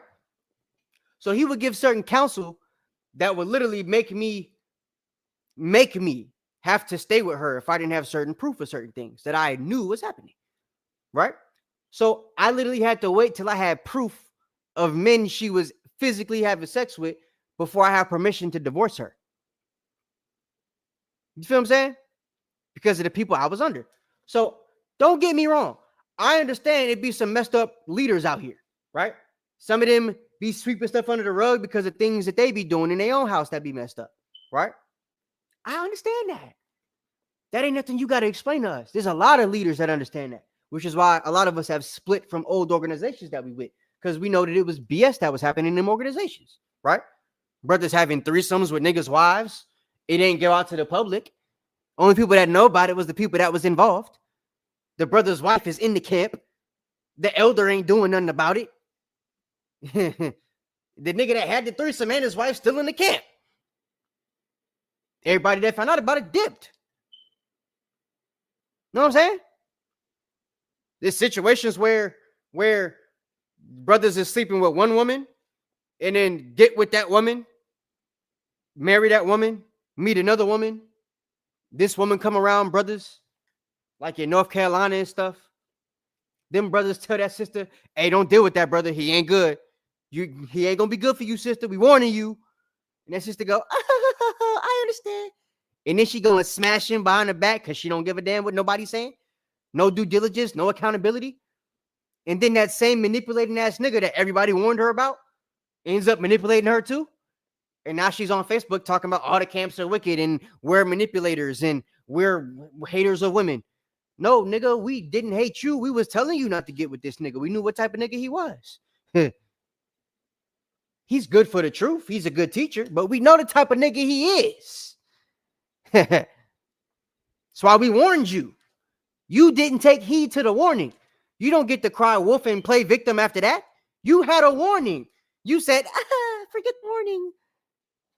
You pulled his pants down and turned into a vacuum cleaner. Yeah. So, I mean, how? How is that our fault? How are the camps wicked? How are we unrighteous men? You didn't get manipulated. You put yourself in that situation because we warned you about that situation. You ignored the warning. After you saw the first sign and the second sign and the third sign, you stayed with him. You ignored the warning. You had a way out. We gave you a way out. You didn't take the way out. At some point, y'all got to take accountability for that stuff. Can't keep blaming the brothers in the camps. I'm not going to let you do it no more. I don't give a damn who's saying what or who say it make the community look bad. What makes the community look bad is you old ass niggas that know what's going on, allowing these women to talk this crap like that, to make it seem like they ain't got no hand in the situations they putting themselves in. What's wrong is you old ass niggas that know these niggas that's doing this stuff to these sisters, and y'all ain't saying their names and putting their situations out there. Right? You want to open rebuke in certain people's councils, but don't want to open rebuke when certain niggas having threesomes with people's wives. It don't make sense. I'm gonna go off. You feel me? Read that 2 Peter. Y'all got me here. I'm tired of Facebook. All y'all niggas is fake. And the fact of the matter is, the people that are really about the Bible, really about the truth, are actually in the camps. Because in order to be in a camp, in order to give your life up every week for free, to give up free time while the rest of you niggas is watching baddies in Love After Lockup and Love Island and all that BS that everybody wanting to watch. Y'all ain't doing no studying with your husbands. Y'all ain't even got no husbands. Y'all ain't doing no studying with your wives. Y'all are just manipulating women. Y'all ain't going to camp. You ain't got no congregation. You ain't doing no feast days. You don't got nobody to gather together with. You don't even get a damn turkey or a lamb for Passover by yourself. You a fake ass Israelite on Facebook. All you did was find out you were Israelite and change your name to Israel with a Y. More stupidity. Israel start with an I.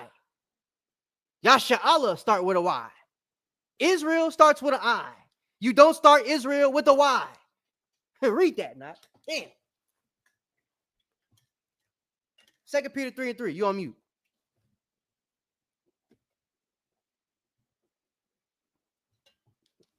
Slack. Second, this is the book of 2 Peter chapter 3, and starting at verse 3.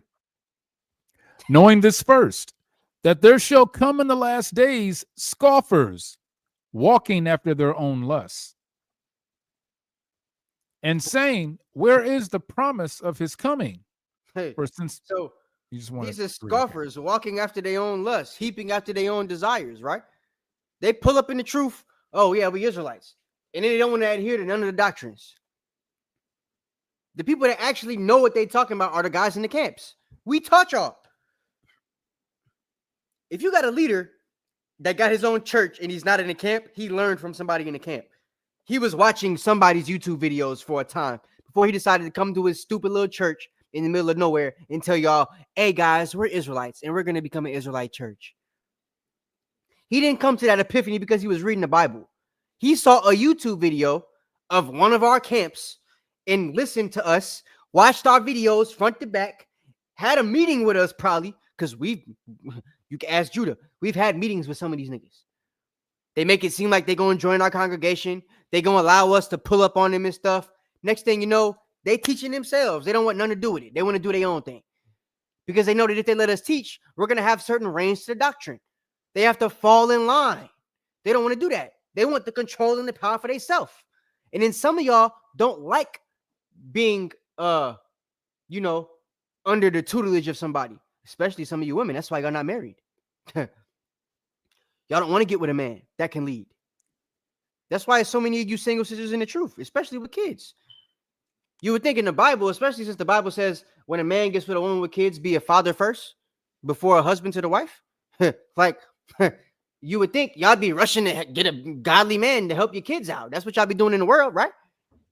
But y'all ain't doing that because these men of God that are in these camps that would actually treat your kids like gold are going to make you be in they're going to expect you to be in a submissive state all the time too. And a lot of y'all ain't submissive. A lot of y'all don't know what a submissive state is. A lot of y'all is 35 to 50 years old still talking about a damn soft girl era on Facebook. When your whole life's supposed to be soft. You a damn woman. You feel me? We ain't talking about Israel and America no more. We talking about real stuff now. Okay? I'm going to tell y'all everything I've seen on this internet and how it don't make no sense. So, give me 1 Timothy 4:1.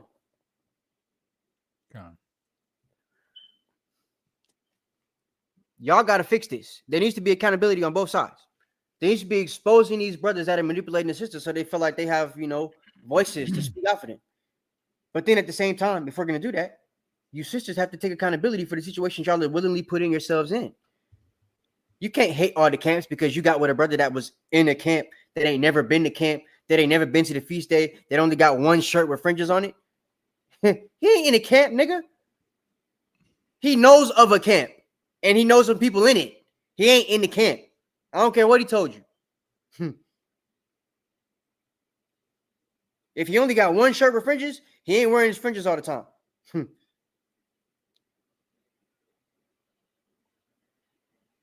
If you only got one shirt you can wear with fringes, to me, you ain't no Israelite. That's something you're supposed to wear throughout our generations. If you ain't trying to get no zeets, if my dad was cutting his damn work shirts up when we first came into the truth. Y'all talking about I can't afford to get fringes on ZZ.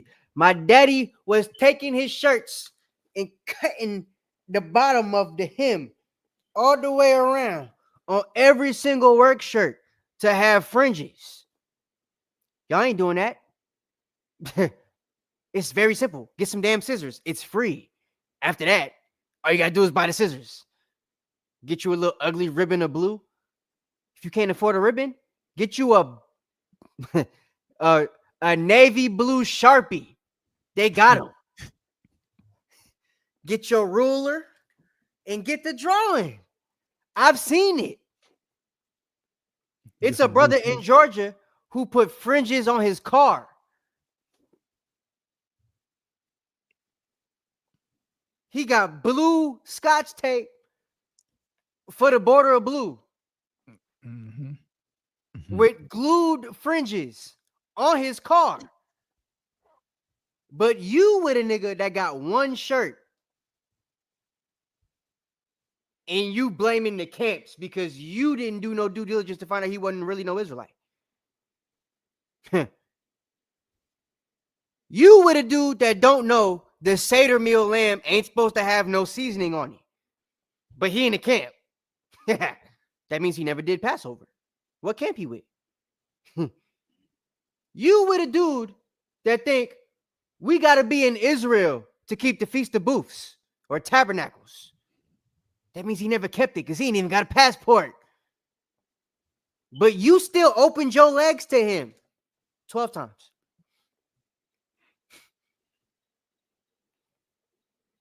You got to make it make sense. Got to make it make sense, bro. And y'all ain't making it make sense. Bro, I'm being real, though. They not doing that. The Facebookalites are blaming us when we the ones, we got garments. We got fringes. We got zits. We got shirts.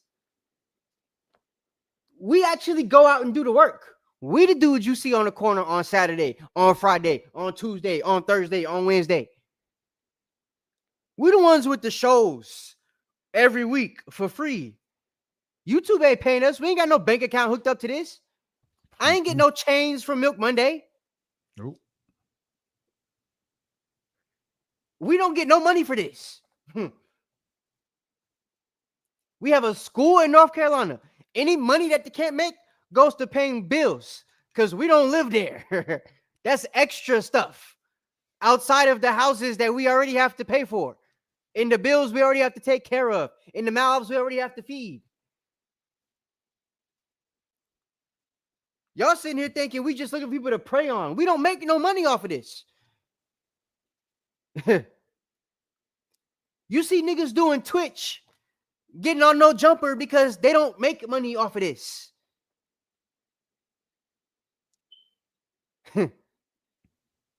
So they building a platform up to try to make money. Well, some of y'all camp leaders is making y'all camp donate to y'all specifically, directly. So I can't say that. We know some of y'all niggas is making money. But the vast majority of the real ones ain't making no bread. You know what I'm saying? Some of y'all got $150,000 in a freaking GoFundMe account. But that's here nor there. So like, that's the stuff we have to understand though, right? The Facebookalites, they were with us when they came into the truth. And then, I don't really know what it is, but something happened to make y'all split. Y'all start calling the Most High by different names. You start spelling Israel in a way that don't make no sense with a Y. You start like saying we ain't got to wear fringes, not keeping no feast days. But we're the problem. We're still doing all the stuff we was doing at the beginning. We ain't changed. Y'all did. So who's the one actually causing the division in the community? That's my question. You got something you was gonna say, Knock? No, I was gonna read 1 Timothy 4. Phone from the doc. Yeah, go ahead, read that. Now, this is the book of 1 Timothy, chapter 4, and verse 1. Now the Spirit speaketh expressly that in the latter times some shall depart from the faith, giving heed to seducing spirits and doctrines of devils, speaking lies and hypocrisy, having their conscience seared with a hot iron. Speaking lies and hypocrisy, having a conscience seared with a hot iron. That's what happened with my girl, right? The girl was posting. Look, all right, look. I'm about to read something for y'all because this is kind of funny, right? This be the issue. Some of y'all too be on Facebook and y'all don't really be like happy with yourselves. I've noticed that, right? Y'all be like mad with y'all lives and stuff. So the sister that was trying to go back and forth with me on the internet, right? What I guess she didn't realize before she deleted everything was she told my girl happy birthday on my girl birthday, right? So she tried to post after I rebuked her for saying she would celebrate her birthday. She tried to post a post that my girl made on her own page from February 16th, where in the caption she says, turning 30 didn't hurt that bad. But the girl told my woman happy birthday in January for my girl birthday because she still celebrates birthdays. Not my girl, but the girl that I'm talking about, the big bag, right? So I ain't gonna say a name, so that's fine. But like, so that's what happened. And what I realized, I had my girl send me a screenshot of the DM, right? And something else happened, right? Say, no, I told y'all I used to be married, right? In the truth, not legally. So, because there is a difference. But, so I was with my ex, and homegirl told my current woman that, well, like she basically asked her, so are you his second wife? Because I met him with Jada, and I ain't never been with a Jada, for one. Don't even know one. Just saying. So she tried to be messy and asked my girl, like, are you a wife or do you know he's already married? Type stuff. That's how she was implying it, right? So my girl had to correct her. You mean Janiyah? Nah, they've been divorced for 3 years. I'm his only wife. So it's like she had to correct her. And I can show you this, like physically in the chat if I want to. Just try not to be messy and get this girl name away because I ain't hide her name. So, like, that was initial conversations type stuff, right? She tells my girl happy birthday, and in the same conversation, she's trying to ask her, hey, so do you know he got a wife already? Only to find out, no, you don't, dummy. So it's like, and then it's like, that was 3 years ago. So Lord, you so invested in my life, trying to be in my business, don't even know I ain't been with this girl for 3 years, bro.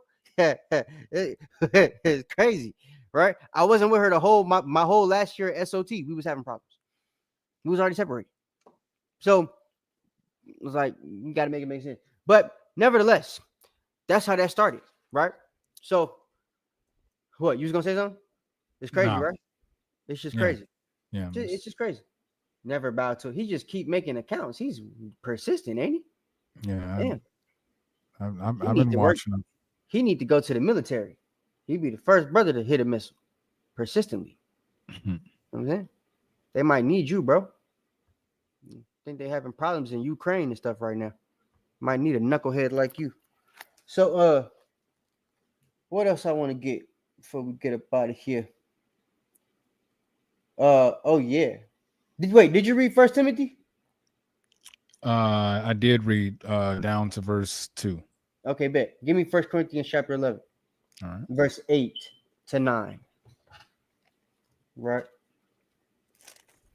It's the book of 1 Corinthians, chapter 11, and verse 8. And it reads, for the man is not of the woman, but the woman of the man. Neither was the man created for the woman, but the woman for the man. So the reason I posted this or wanted this read is simply because of what I was saying before. As I was trying to explain, right? 98, I would say, % of the women, because it's mainly women that are hating the camps and men that are trying to get with these women that hate with the camps that are like talking. Because a lot of the men that don't like the camps either don't like camps because they used to be in camps and they didn't get the rank they wanted, or they got embarrassed or they got kicked out for something and now they don't like us or something like that, or they got told off by a camp. They got embarrassed by somebody in the camp because they didn't know something and tried to act like they did know something. So it was like a public shame type of thing where they were rebuked and stuff. So now they don't like the camps. That's typically why brothers don't like them. You know what I'm saying? It's like little petty stuff like that. But 98% of the women that don't like camps because y'all got with a man that was in a camp that y'all are no longer with. That's the bottom line. And that's about what it is. Yeah. Yeah. That's a lot of times that's what it is. Yeah, I know. And I mean, they're admitting it. Like I could show you from today, multiple messages from different posts, multiple comments where these women are admitting Yeah, I got manipulated by this guy. I got manipulated by this guy. I got manipulated. The word manipulation, the way they use the word manipulation is like the way they use the word narcissist. Right. A lot of times it could be either their fault or they could actually be the person doing the manipulating, or they could be the narcissist in the situation. Just due to a lack of accountability, they constantly use that word, swing it around like Zelda's sword, only to fall on it themselves. And that's what I'm trying to stop from happening. Y'all got to take more accountability of these situations y'all be putting yourself in. If y'all take more accountability to situations, it'll be easier for us to then get the niggas that are quote unquote doing y'all dirty. But it then makes us not want to, like me anyway. I'm gonna say me. I ain't gonna speak for everybody else. If I know that, like if I know of a situation, right? I'm gonna just give another scenario that I know about, right? If I know of a situation where me personally, it's a sister I know where I'm telling the sister not to deal with a certain brother, but she still deal with him, and then that brother turns out to be everything I told her he was, I don't feel sorry for that sister getting manipulated by that brother, because you had a warning not to deal with him.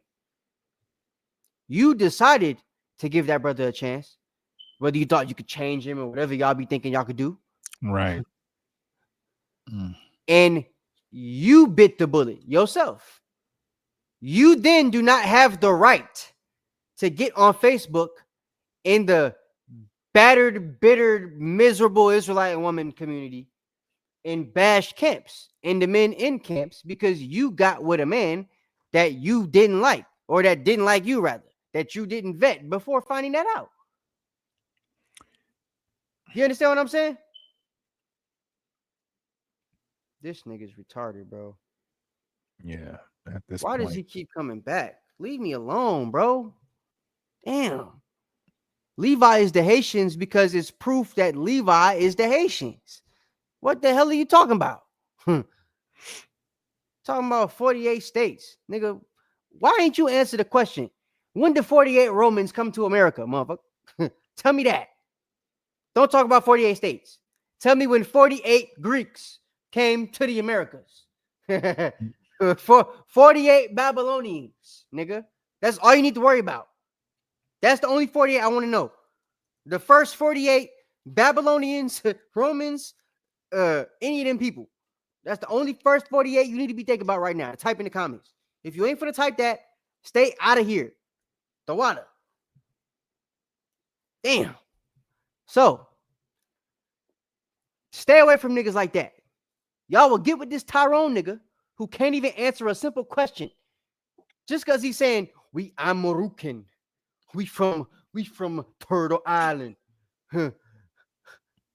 My last name Bay. I'm a Native American. American Indian. We indigenous to this land. Mississippi is Israel. Mexico is Ethiopia. Texas is Egypt. Like, nigga, y'all sound stupid. Okay. Cause y'all realize that's what it got to be, right? If Mississippi is Israel, then Texas is Egypt. Where the pyramids at?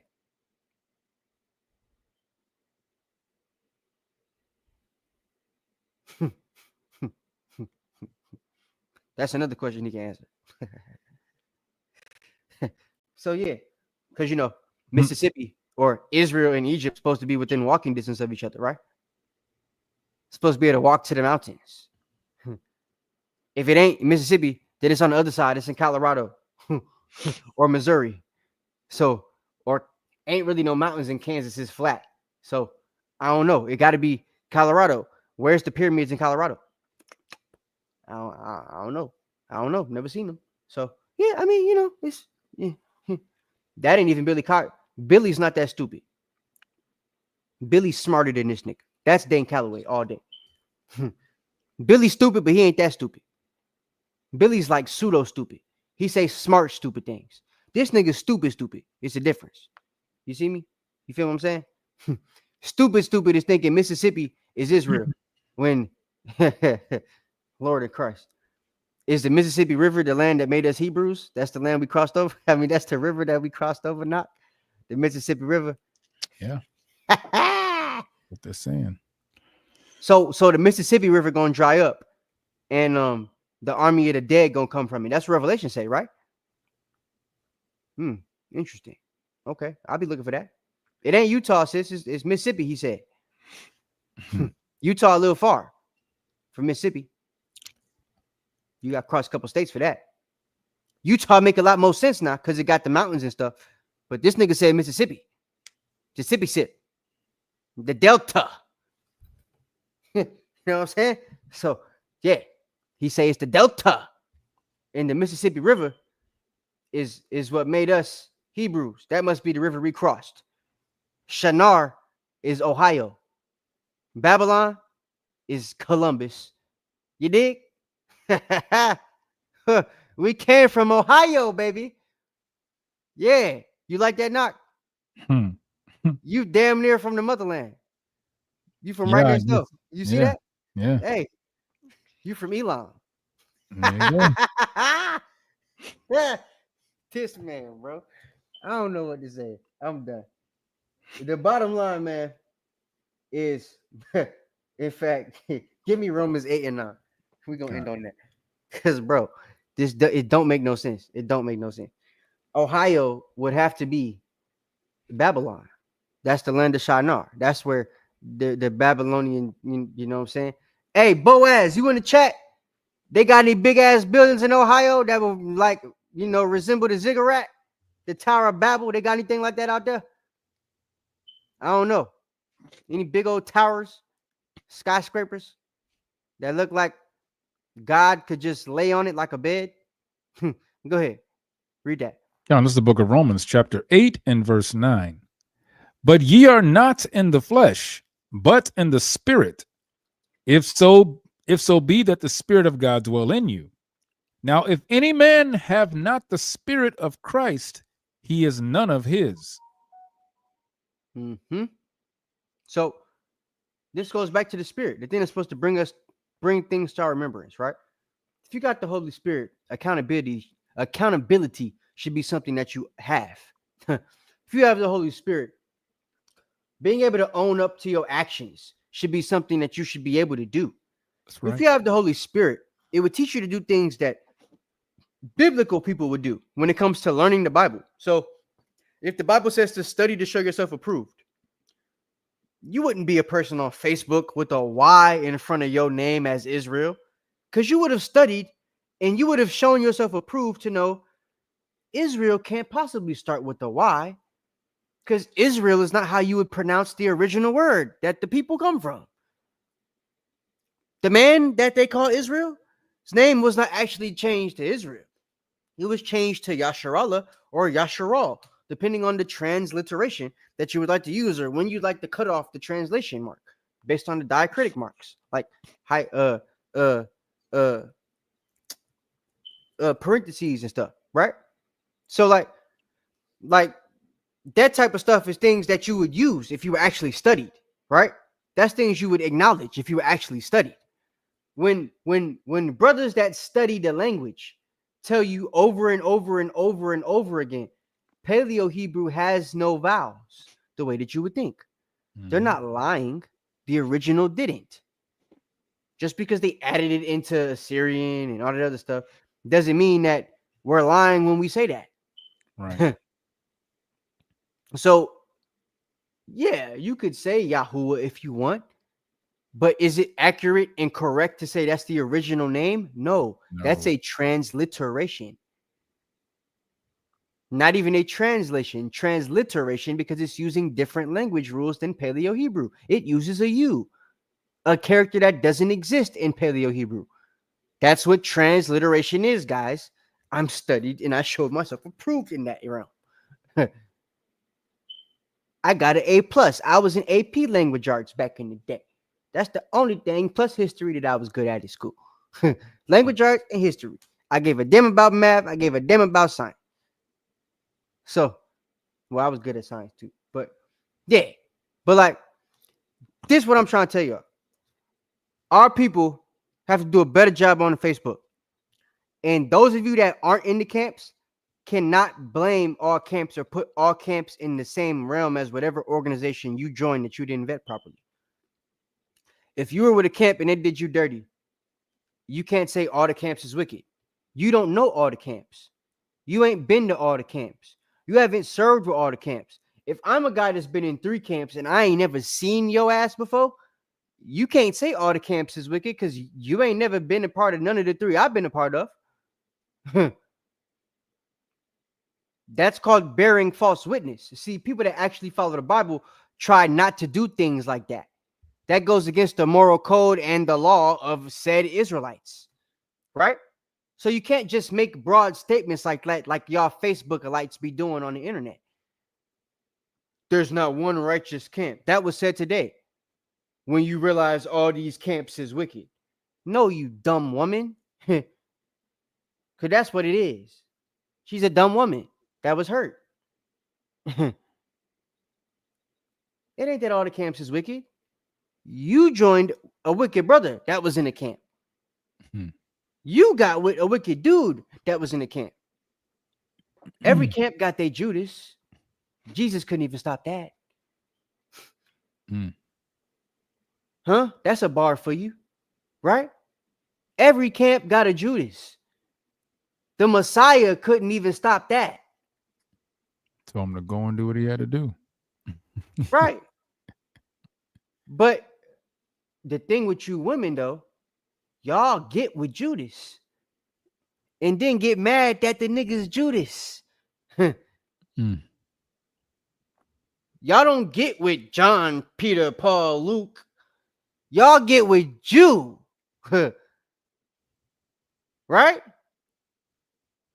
And then when Judas, backstab your ass for a couple shekels or an ugly chick on the internet that was charging a couple shekels, the girl get mad and act like all the camps is bad.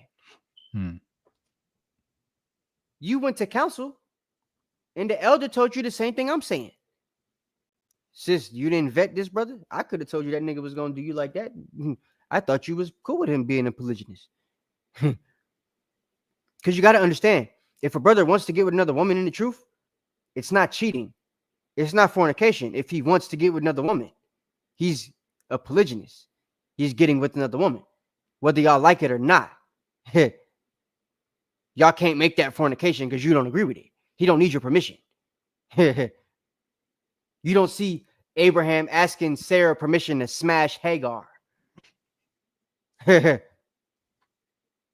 She was giving up because it was known who runs who and who runs what back then.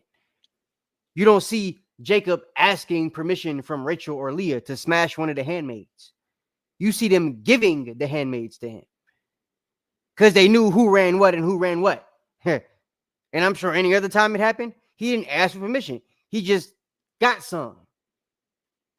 When Abraham took Sarah, he didn't say, "May I take you into my tent, my dear?" It says, she went into his tent and they was married. In the Bible, it mentions taking a woman to wife. Niggas take that. Right? So, if a man wants another woman, he's going to go take another woman. If you didn't do your due diligence on the man to find out what type of man he is, you can't get mad at the camp he's with because they're not going to make him call the woman you don't like that look better than you that he's decided to deal with a fornication. No, that's his second wife. And if you leave, she'll be his only wife. Make up your mind on what you want to do. That's the way it works. Whether you like it, understand it, believe it or not. But I know y'all don't like that, but it ain't for y'all to like. It's the truth. It's a way of life. It's lifestyle. It's culture. God didn't ask your permission to make the culture. You either adhere to the culture or be an American. That's how this works. But the problem with the Facebook community is Y'all have allowed yourselves to try to dictate what the culture is and how it's going to go. That's why we have these talks on polygyny. That's why we have these talks on birthdays. That's why we have these talks on whether you should join the camp or like all the stuff we be having talks about that really shouldn't be talks. They're talks because you guys on Facebook don't want to adhere to what us in the camps are teaching straight from the Bible. There's only 2 examples of birthdays in the Bible. One, where niggas die in Job, and 2, where we're forced to celebrate birthdays by the Romans or the Greeks, whatever you want to call it. Let me bring another one out. Go ahead. Let me get Genesis chapter 4. Oh, well, there's 3. If you count John the Baptist's head being chopped off. Let me get this one right here. 4 once you count this one. But I'm guessing this ain't no great account either, right? If it's what I think it is. Say that again, Cap. This isn't no positive account if it's what I think it is. Come on. Yeah, so 4 negative accounts to birthdays in the Bible. Go read that. Come on, this is the book of Genesis chapter 40 and verse 20. And it says, and it came to pass the 3rd day, which was Pharaoh's birthday, that he made a feast unto all his servants, and he lifted up the head of the chief butler and of the chief baker among their servants. Continuing with 21. And he restored the chief butler unto his butlership again, and he gave the cup unto Pharaoh's hand. But he hanged the chief baker, so Joseph had interpreted, as Joseph had interpreted to them. So this is just going and show that anytime a birthday, it's more like a ritual for these other nations. But I want to show you something. This is what the Egyptians did. Let's go to Leviticus chapter 18 real quick, because this may be what the sister was looking for. Maybe she didn't know this part. What are you talking about? Let me get it. Leviticus chapter. She goes, where's the law that says we should not keep birthdays? This is the book of Leviticus chapter 18 in verse 3. We just read Genesis. The book of Leviticus? Leviticus. What's that? That's the law. The what? That's the law. So you mean there might be a law that says we can't keep a birthday? Oh, yeah. Let's see. Oh, somebody get Big Bag. Send this to her. Read. This is the book of Leviticus chapter 18 and verse 3. After the doings of the land of Egypt, wherein ye dwelt, shall ye not do. And after the doings of the land of Canaan, whither I bring you, shall ye not do. Neither shall ye walk in their ordinances. Woo! Read it one more time. Come on, verse 18 and chapter Salakia, Leviticus 18 and verse 3. After the doings of the land of Egypt, wherein ye dwelt, shall ye not do. And after the doings of the land of Canaan, whither I bring you, shall ye not do, neither shall ye walk in their ordinances. As we see in Genesis 40 and 20, he had forced all his servants to serve during the birthday ceremony. And right here, the Most High is telling us that the things that we did in Egypt, we cannot do them. Oh my God. Oh my God. This nigga just said pedigree means birthday. Lord. You can't make this dumb stuff up, bro. Goodness gracious. They even make up their own definitions like Edomites. I'm trying to figure out how I done banned this dude and how he keep coming back on with the same name. Let's give one more quick, easy example to show how these niggas don't know what they're talking about. You see, he says pedigree means B-Day. He wants to put a sizable wager. If I would have waged him, what's the definition of pedigree? He says birthday. The actual definition of pedigree is a record of descent of an animal showing purebred. A record of ancestry, especially upper class ancestry of a person or family. It has nothing to do with a day or birth. You duck monkey. You can't make this up. No, can't. You can't Not make at this all. up. No, can't do it. I don't know if it's a guy from Clubhouse. Clubhouse guys are usually smarter than this nigga. He's beyond stupid. Duck monkey's not even a word that would fit him. He's stupider than that. I need a new word now. Man. Donkey. That would work. We could do that. So, but man, that's all I really got, bro. Because I'm not gonna go back and forth with this nigga. He doesn't know much, clearly. Just told us pedigree means birthday. I asked him when the Persians, the Romans, Babylonians, or any of them people came to the Americas, because he claimed that Mississippi is Israel. And he still has yet to type in when any of them came. Instead, what he decided to type was outline the biblical usage equals descendant or descender, the river of Palestine running from the roots of anti-Lebanon, which is nowhere near Mississippi. What the hell, bro? Goodness gracious. Then he put Tunbridge River, which is not anywhere near the Dead Sea, right? He says is a mobile river approximately 200 miles long in the United States of Mississippi, right? Has nothing to do with anything. This nigga tried to say because they both approximately 200 miles long that they the same thing. The nigga's an idiot. Yeah, this, there's no scholarship in this. And Here's it's not scholarship. It's just pseudoscience. Yeah, so, it's becoming a scoff. Here's a way to debunk this, right? Because for an idiot, this might be a good argument. What do you mean? They're two rivers. They're both 200 miles apart. They have to be the same, even though there's a big ass body of water and land separating both of them. We can see both of them on a map. We can look on a map and see the 200-foot river near Lebanon, and we can see the 200-foot river on a map in Mississippi, which would prove visually that they're not the same thing. But for any nigga not smart enough to just acknowledge and realize and understand and digest that, which clearly this nigga Tyrone that Erykah Badu was clearly calling on, is not smart enough to hear and see and acknowledge. Let me break some down to you, right? So the thing that we read in 2nd Esdras 13 and 40, it explains to us of a span of 180 days that it took for those Northern Kingdom Israelites, the real Native Americans, to come to this place that we call America, right? From captivity, which is historically documented. It's the same book that Columbus used to came to this same place.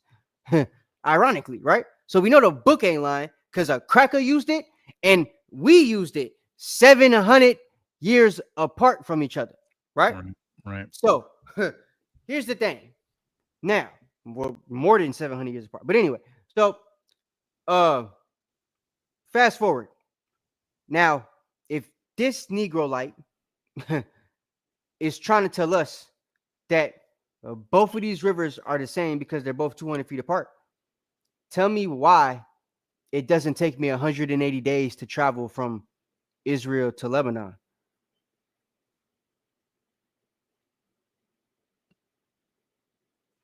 It doesn't take 180 days to travel from Israel to Lebanon.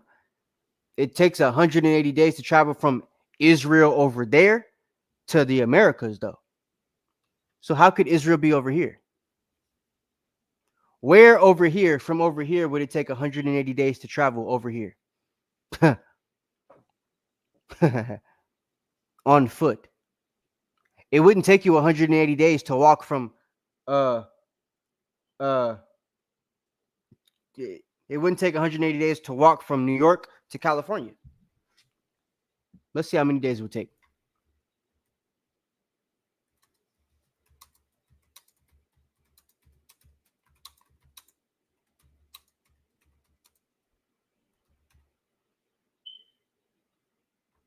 This nigga done said he done ate from the tree of life.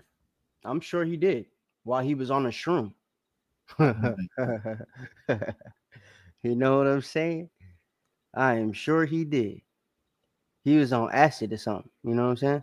He ate it like this. He had something in his hand that was nothing. Just like it looked just like this. He said,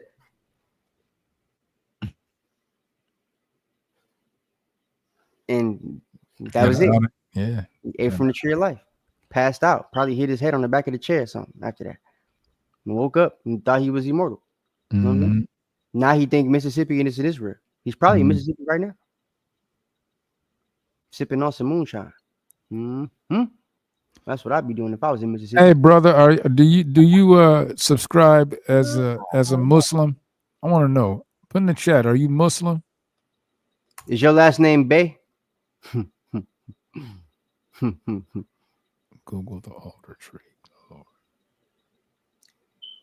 How many days is 1,000 hours? They won't tell me how many days. I didn't ask for hours. I said days.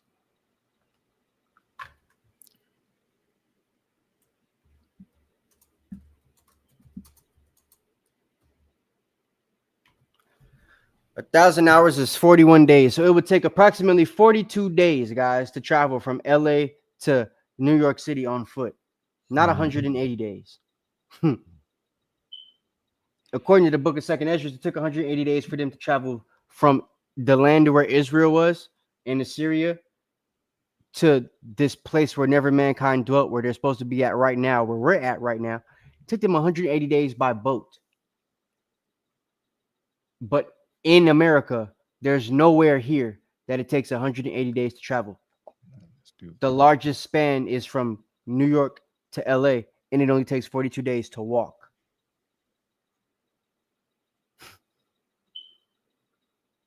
Not to mention, we can look at a map and see both of those 200-foot rivers. Right. So they can't be the same thing.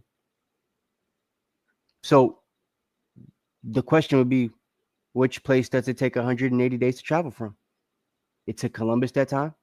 It took the Israelites that time. And I got the map as well to prove all that stuff too. So, but that's that. Enough of that, nigga. In closing, I just want to say that I'm disappointed in how many Israelites haven't said anything about the Facebook community. You know what I'm saying? And I'm disappointed in how many people in the Facebook community have allowed other Facebookalites to trash the camps the way that they have. And I think it's simply because a lot of y'all want the spotlight that the camps have. A lot of y'all rapper niggas that ain't never been out to teach nobody. You was coming out to watch us teach. When I say us, I mean me and Joel specifically. I know a couple of y'all that was coming out to watch us teach. You know what I'm saying? I could name you, but I'm not. And it's like now y'all talk ish about all the camps, all of you. But we the ones that taught y'all. Everything you learned was from us. Your doctrine, the way you carry yourself, the way you wear your fringes, the way you tie the thing around your head, the way to gather with the people, the Hebrew prayers, where you get your fringes and zits from, where you got your apocrypha. I remember answering them questions for some of y'all niggas. We who y'all learned from. But instead of acknowledging that and respecting, people that taught y'all are making it seem like we just the most wicked people on the planet. If we was, how did we end up teaching you? How did the Most High make you our fruit? Why would he do that if we're such wicked niggas? So it's like these things I got to put into perspective. I don't think it needs to be all the camp bashing and all that type of stuff without y'all taking actual accountability for the things that y'all are doing within these camps.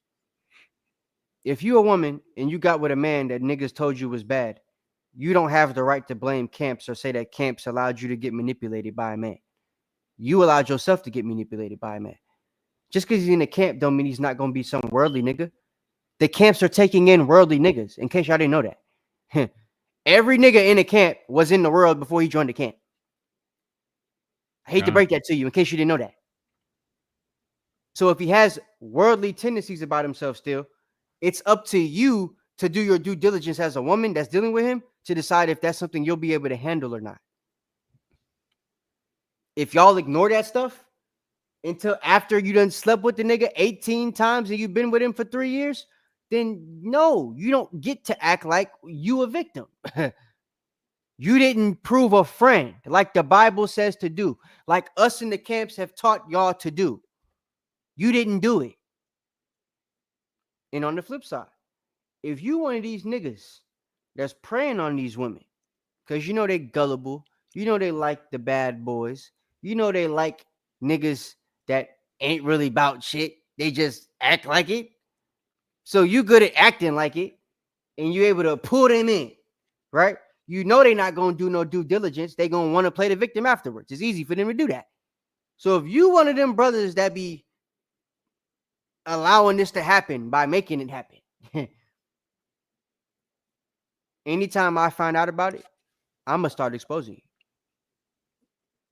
I will come on Milk Monday, and I'm saying this in front of my camp. I will come on Milk Monday and start exposing you niggas. I don't care if you connected to elders of mine. I don't care if you are elders of mine.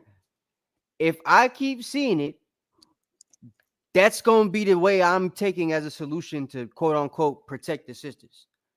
Because what better way of protecting them than voicing who the people are? Priest Yakanan gave us permission to do that. Right? Priest Yakanan said, when these brothers are doing a woman like that, the only way to protect the woman is to let them know who these brothers are so they don't fall victim to the men too. So I'm going to start doing that. Even if I'm by myself, I'm going to start doing it. So that's that. But at the same time, y'all got to know, if I'm going to start putting the men out there like that, I'm also going to be doing it to y'all women too, because y'all ain't going to keep playing the victim when y'all are the ones mainly putting yourself in these situations. And nobody's talking about it like that, not even y'all. And what y'all are doing is y'all allowing other bitter, manipulated women mentor y'all through these situations where really they're just teaching you to hate men and even go for men in the world. One chick posted that what she said. She said, let me pull this up because I'm finna read it. Hold on a second. She said, I'm proud of them for speaking out and taking a stance on the abuse and lack of violence women have. Soon as they do, brothers like yourself and others call them whores and unrighteous, proving what she says, y'all can't be trusted. She ain't talking to me. But the fact of the matter is, the reason all these brothers end up calling sisters that fall in this category hoes and whores and stuff is because 99% of the time, including this very sister that's writing this post, we've seen y'all with multiple men in the truth. Yeah. Y'all teach sex is marriage. You want to pull the sex is marriage card when the man that you're dealing with goes to F another woman and you don't want him to be married to her. And you want to leave because sex is marriage. He married to that girl now, so now you got a way out. But while sex is marriage at the beginning, you're choosing to deal with the brother. Right? So, I mean, and then you saying you proud of the sisters for speaking up or taking a stance.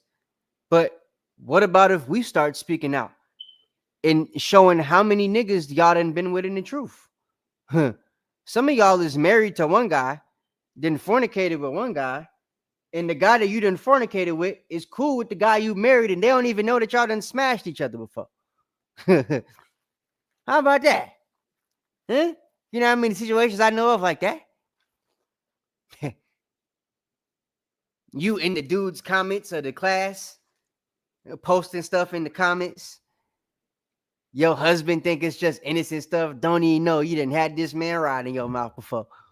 Yeah, it's crazy. And I gotta say it like that because y'all not doing it on the internet. Y'all could be typing this stuff on the Facebook exposing people, but y'all don't. Instead, the camps become wicked. Everybody in the camps bad.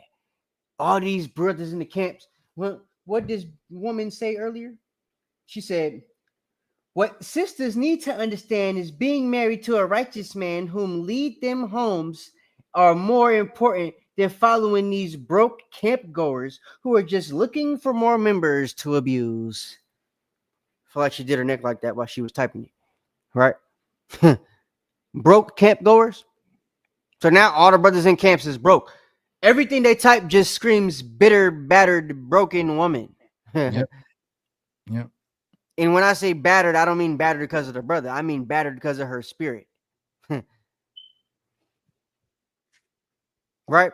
Probably chose a nigga that she shouldn't have been with in the first place because he already had somebody else he was dealing with, already had a kid, and you tried to overlook it like the kid and the woman don't exist. I'm gonna pretend they over there, and we never gonna have to deal with that. And then when you have to start dealing with it, it becomes a problem. And the brother's like, well, if they was here before you, you already knew about this situation when you came around. Why are you acting like it's something new now? You knew what it was when you pulled up. You see the pictures of my kid. You think I had him by myself? I procreated alone? No, I got a woman that I made the baby with. She ain't dead. So that means you're going to have to deal with her at some point. She was an Israelite in the community too. So that's what it is.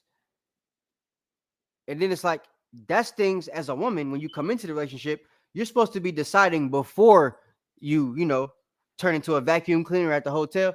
You're supposed to understand, like, damn, or at least think about it. Is this a brother that I want to deal with like this?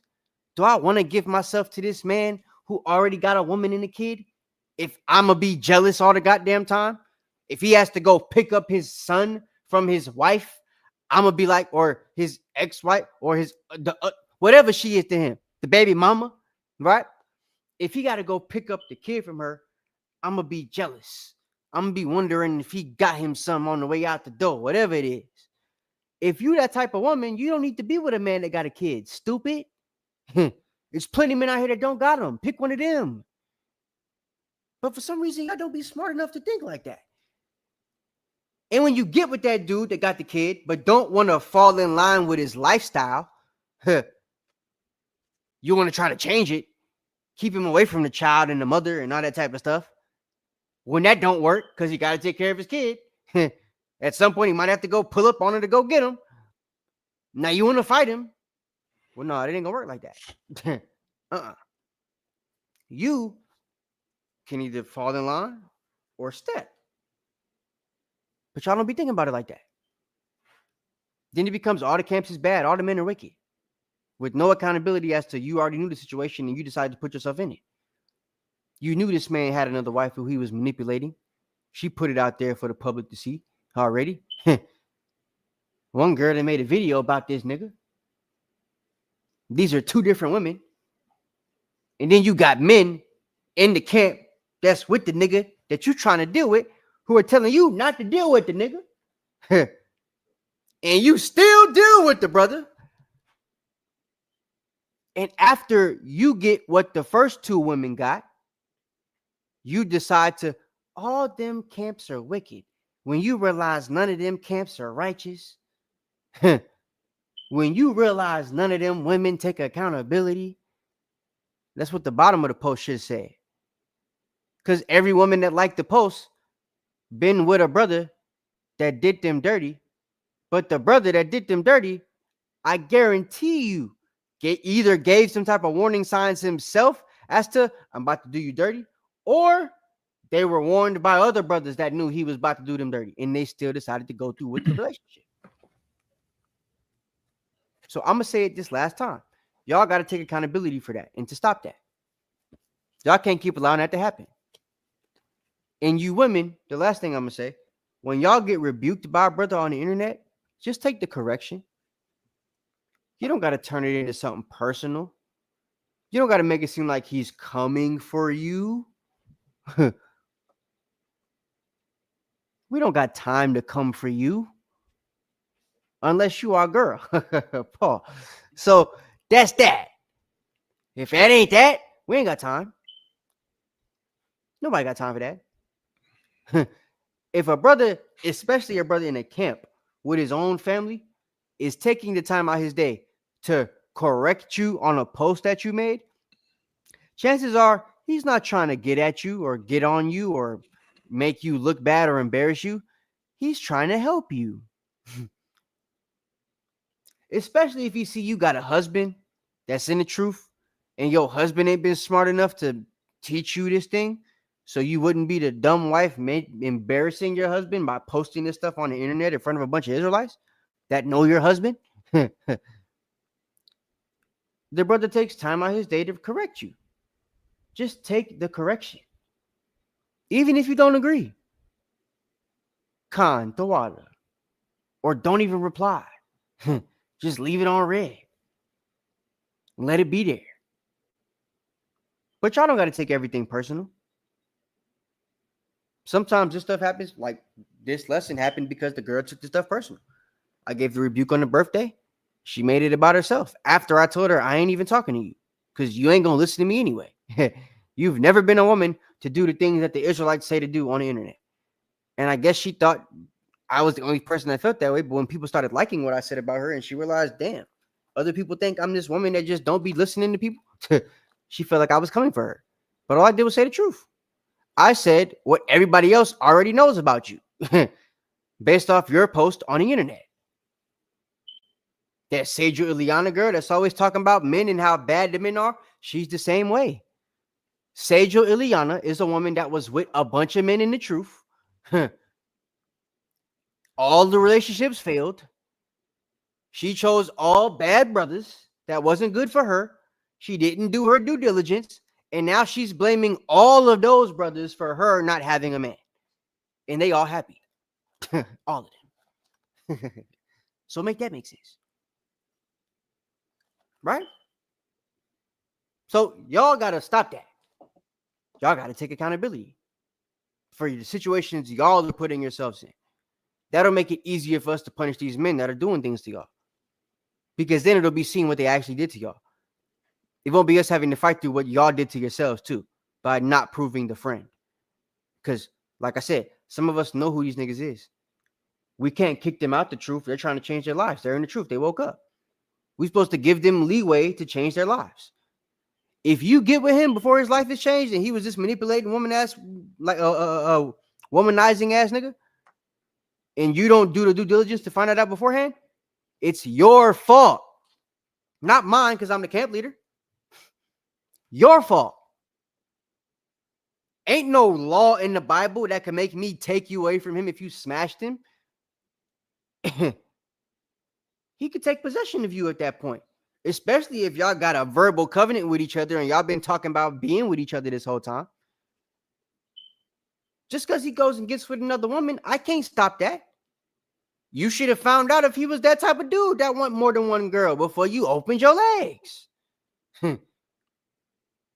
And once you leave, after y'all are under the doctrine of sex being marriage, and this man had sex with you, and he's calling you his wife, once you leave and y'all don't agree on a separation or a divorce, you still married. Every nigga you smash after that, the Most High not letting it work out because you still married.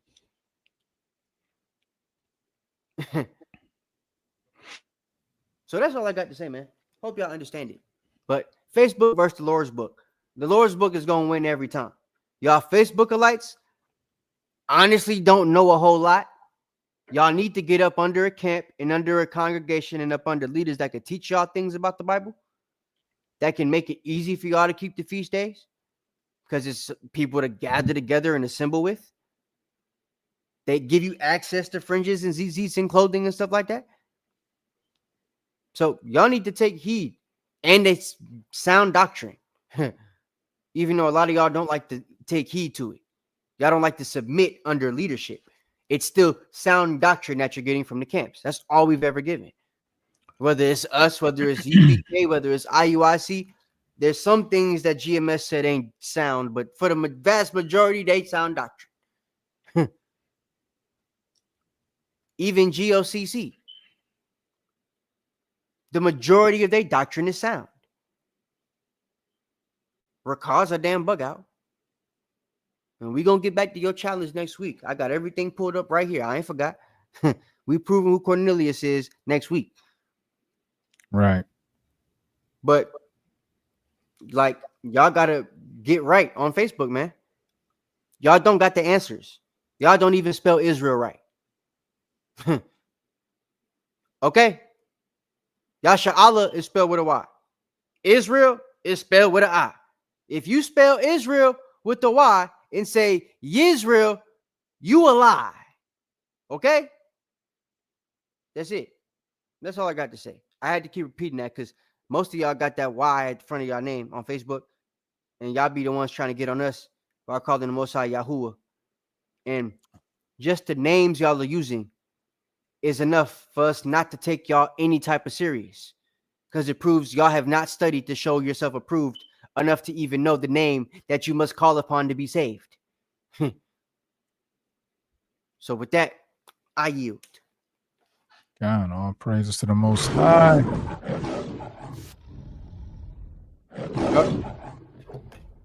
Taste of the young Captain Eliel roaring like a mighty lion. All praises to the Most High. I hope everybody got something from this. I know we had a little chaos in the chat this evening, but that's expected, right? And we're bringing all these type of this information out, this truth, the rebuke, all of that. We're gonna get scoffers. We're gonna get those that come in and try to cause chaos. But all praise to the Most High. So, hey, I hope everyone enjoyed the lesson tonight. Again, tonight's lesson was Facebook versus the Lord's book. Young sister was also looking for a law or something to show that we aren't supposed to be celebrating birthdays. I think we did a pretty good job in showing that there is something in the law with plenty of examples of why birthdays are wicked, right? But before we head out, I want to first, matter of fact, let me go ahead and give these shout outs because a lot of you did post in the chat. And as I always try to do, I try to shout your name out for just posting and saying shalom or hello. So let me go ahead and run the list that I have now. Matter of fact, let me compare the list to what I see now because there may be more people posting. I don't see. Yep. Same old guy. All right. So let me give a shout out to Sister Adriana. Shout out to the lovely Sister Abaya. Shout out to Christ Wasn't in the Camp, and that was a brother that changed his name many times. Hey, brother, you can come and sit with us, but you're not going to be doing all this weird stuff in the chat, right? A big shout out to the soldier, mighty soldier Kawal. Shalom to the mighty officer Kadar Aharon. Shalom to the hopeful elect. Shalom, brothers. Shalom to Batty Jasuna, I guess. Shalom to the brother Nazar. Shalom to Swimmers Digest. Shalom to Chris Israel. Dwayne Richards. Let's see. Yasharala House of Learning. A mighty shout out to Soldier Gary. Sister Eliana. Netabu 91. Mighty Officer Banyamin. Sister Lily. And the brother Jared Love is what I've seen. So shalom to all. Thank you for coming. Make sure you like, share, and subscribe if you haven't. If you're new to the channel, also check us out at AnointedHouseOfSaints.org. That's our website. That's AnointedHouseOfSaints.org. We have a lot of things on there that you can that are very valuable and edifying. So please check that out when you have time. Let me go ahead and get Daniel 7 and 18, and we can go ahead and get y'all on out of here. All right. Start off this Monday, this first day of the work week that we have in here in America. Let's get Daniel 7 chapter 7 and verse 18. And it reads, "But the saints of the Most High shall take the kingdom and possess the kingdom forever, even forever and ever, by Hashem HaMashiach Yahushai." I want to thank everybody again for being with us this evening. We went a little bit longer, but that's okay because, we need to get this information sometimes, all right? Also, just to remind you, all through the week, Anointed House of Saints will be showing classes and giving classes throughout the week. Our next class to be coming up, our next day would be Thursday, which is our Torah portion or Torah lab, which is taught by Captain Yonatan. Then we have our Friday night focus with our officers and soldiers. And then Saturday, which is our Sabbath, Friday night Sabbath, the Saturday night Sabbath, but we have our Sabbath class with Captain Al-Haran with a Sabbath morning brew. And then we're back right around here again Monday with Milk Mondays. All right. So all praises to the Most High. Want to thank you again for coming. I am Officer Knock. Oh shit! It's like you, Captain AEL, the aristocrat. My bad. Right. And you have been watching Milk Mondays with the Anointed House of Saints. Want to thank you again. Make sure you definitely be back with us on next Monday. All right. Let me find my my tag out here. All right, and we'll get with you on the next Milk Monday. Shalom, Yashrala, shalom. So. This is not a test.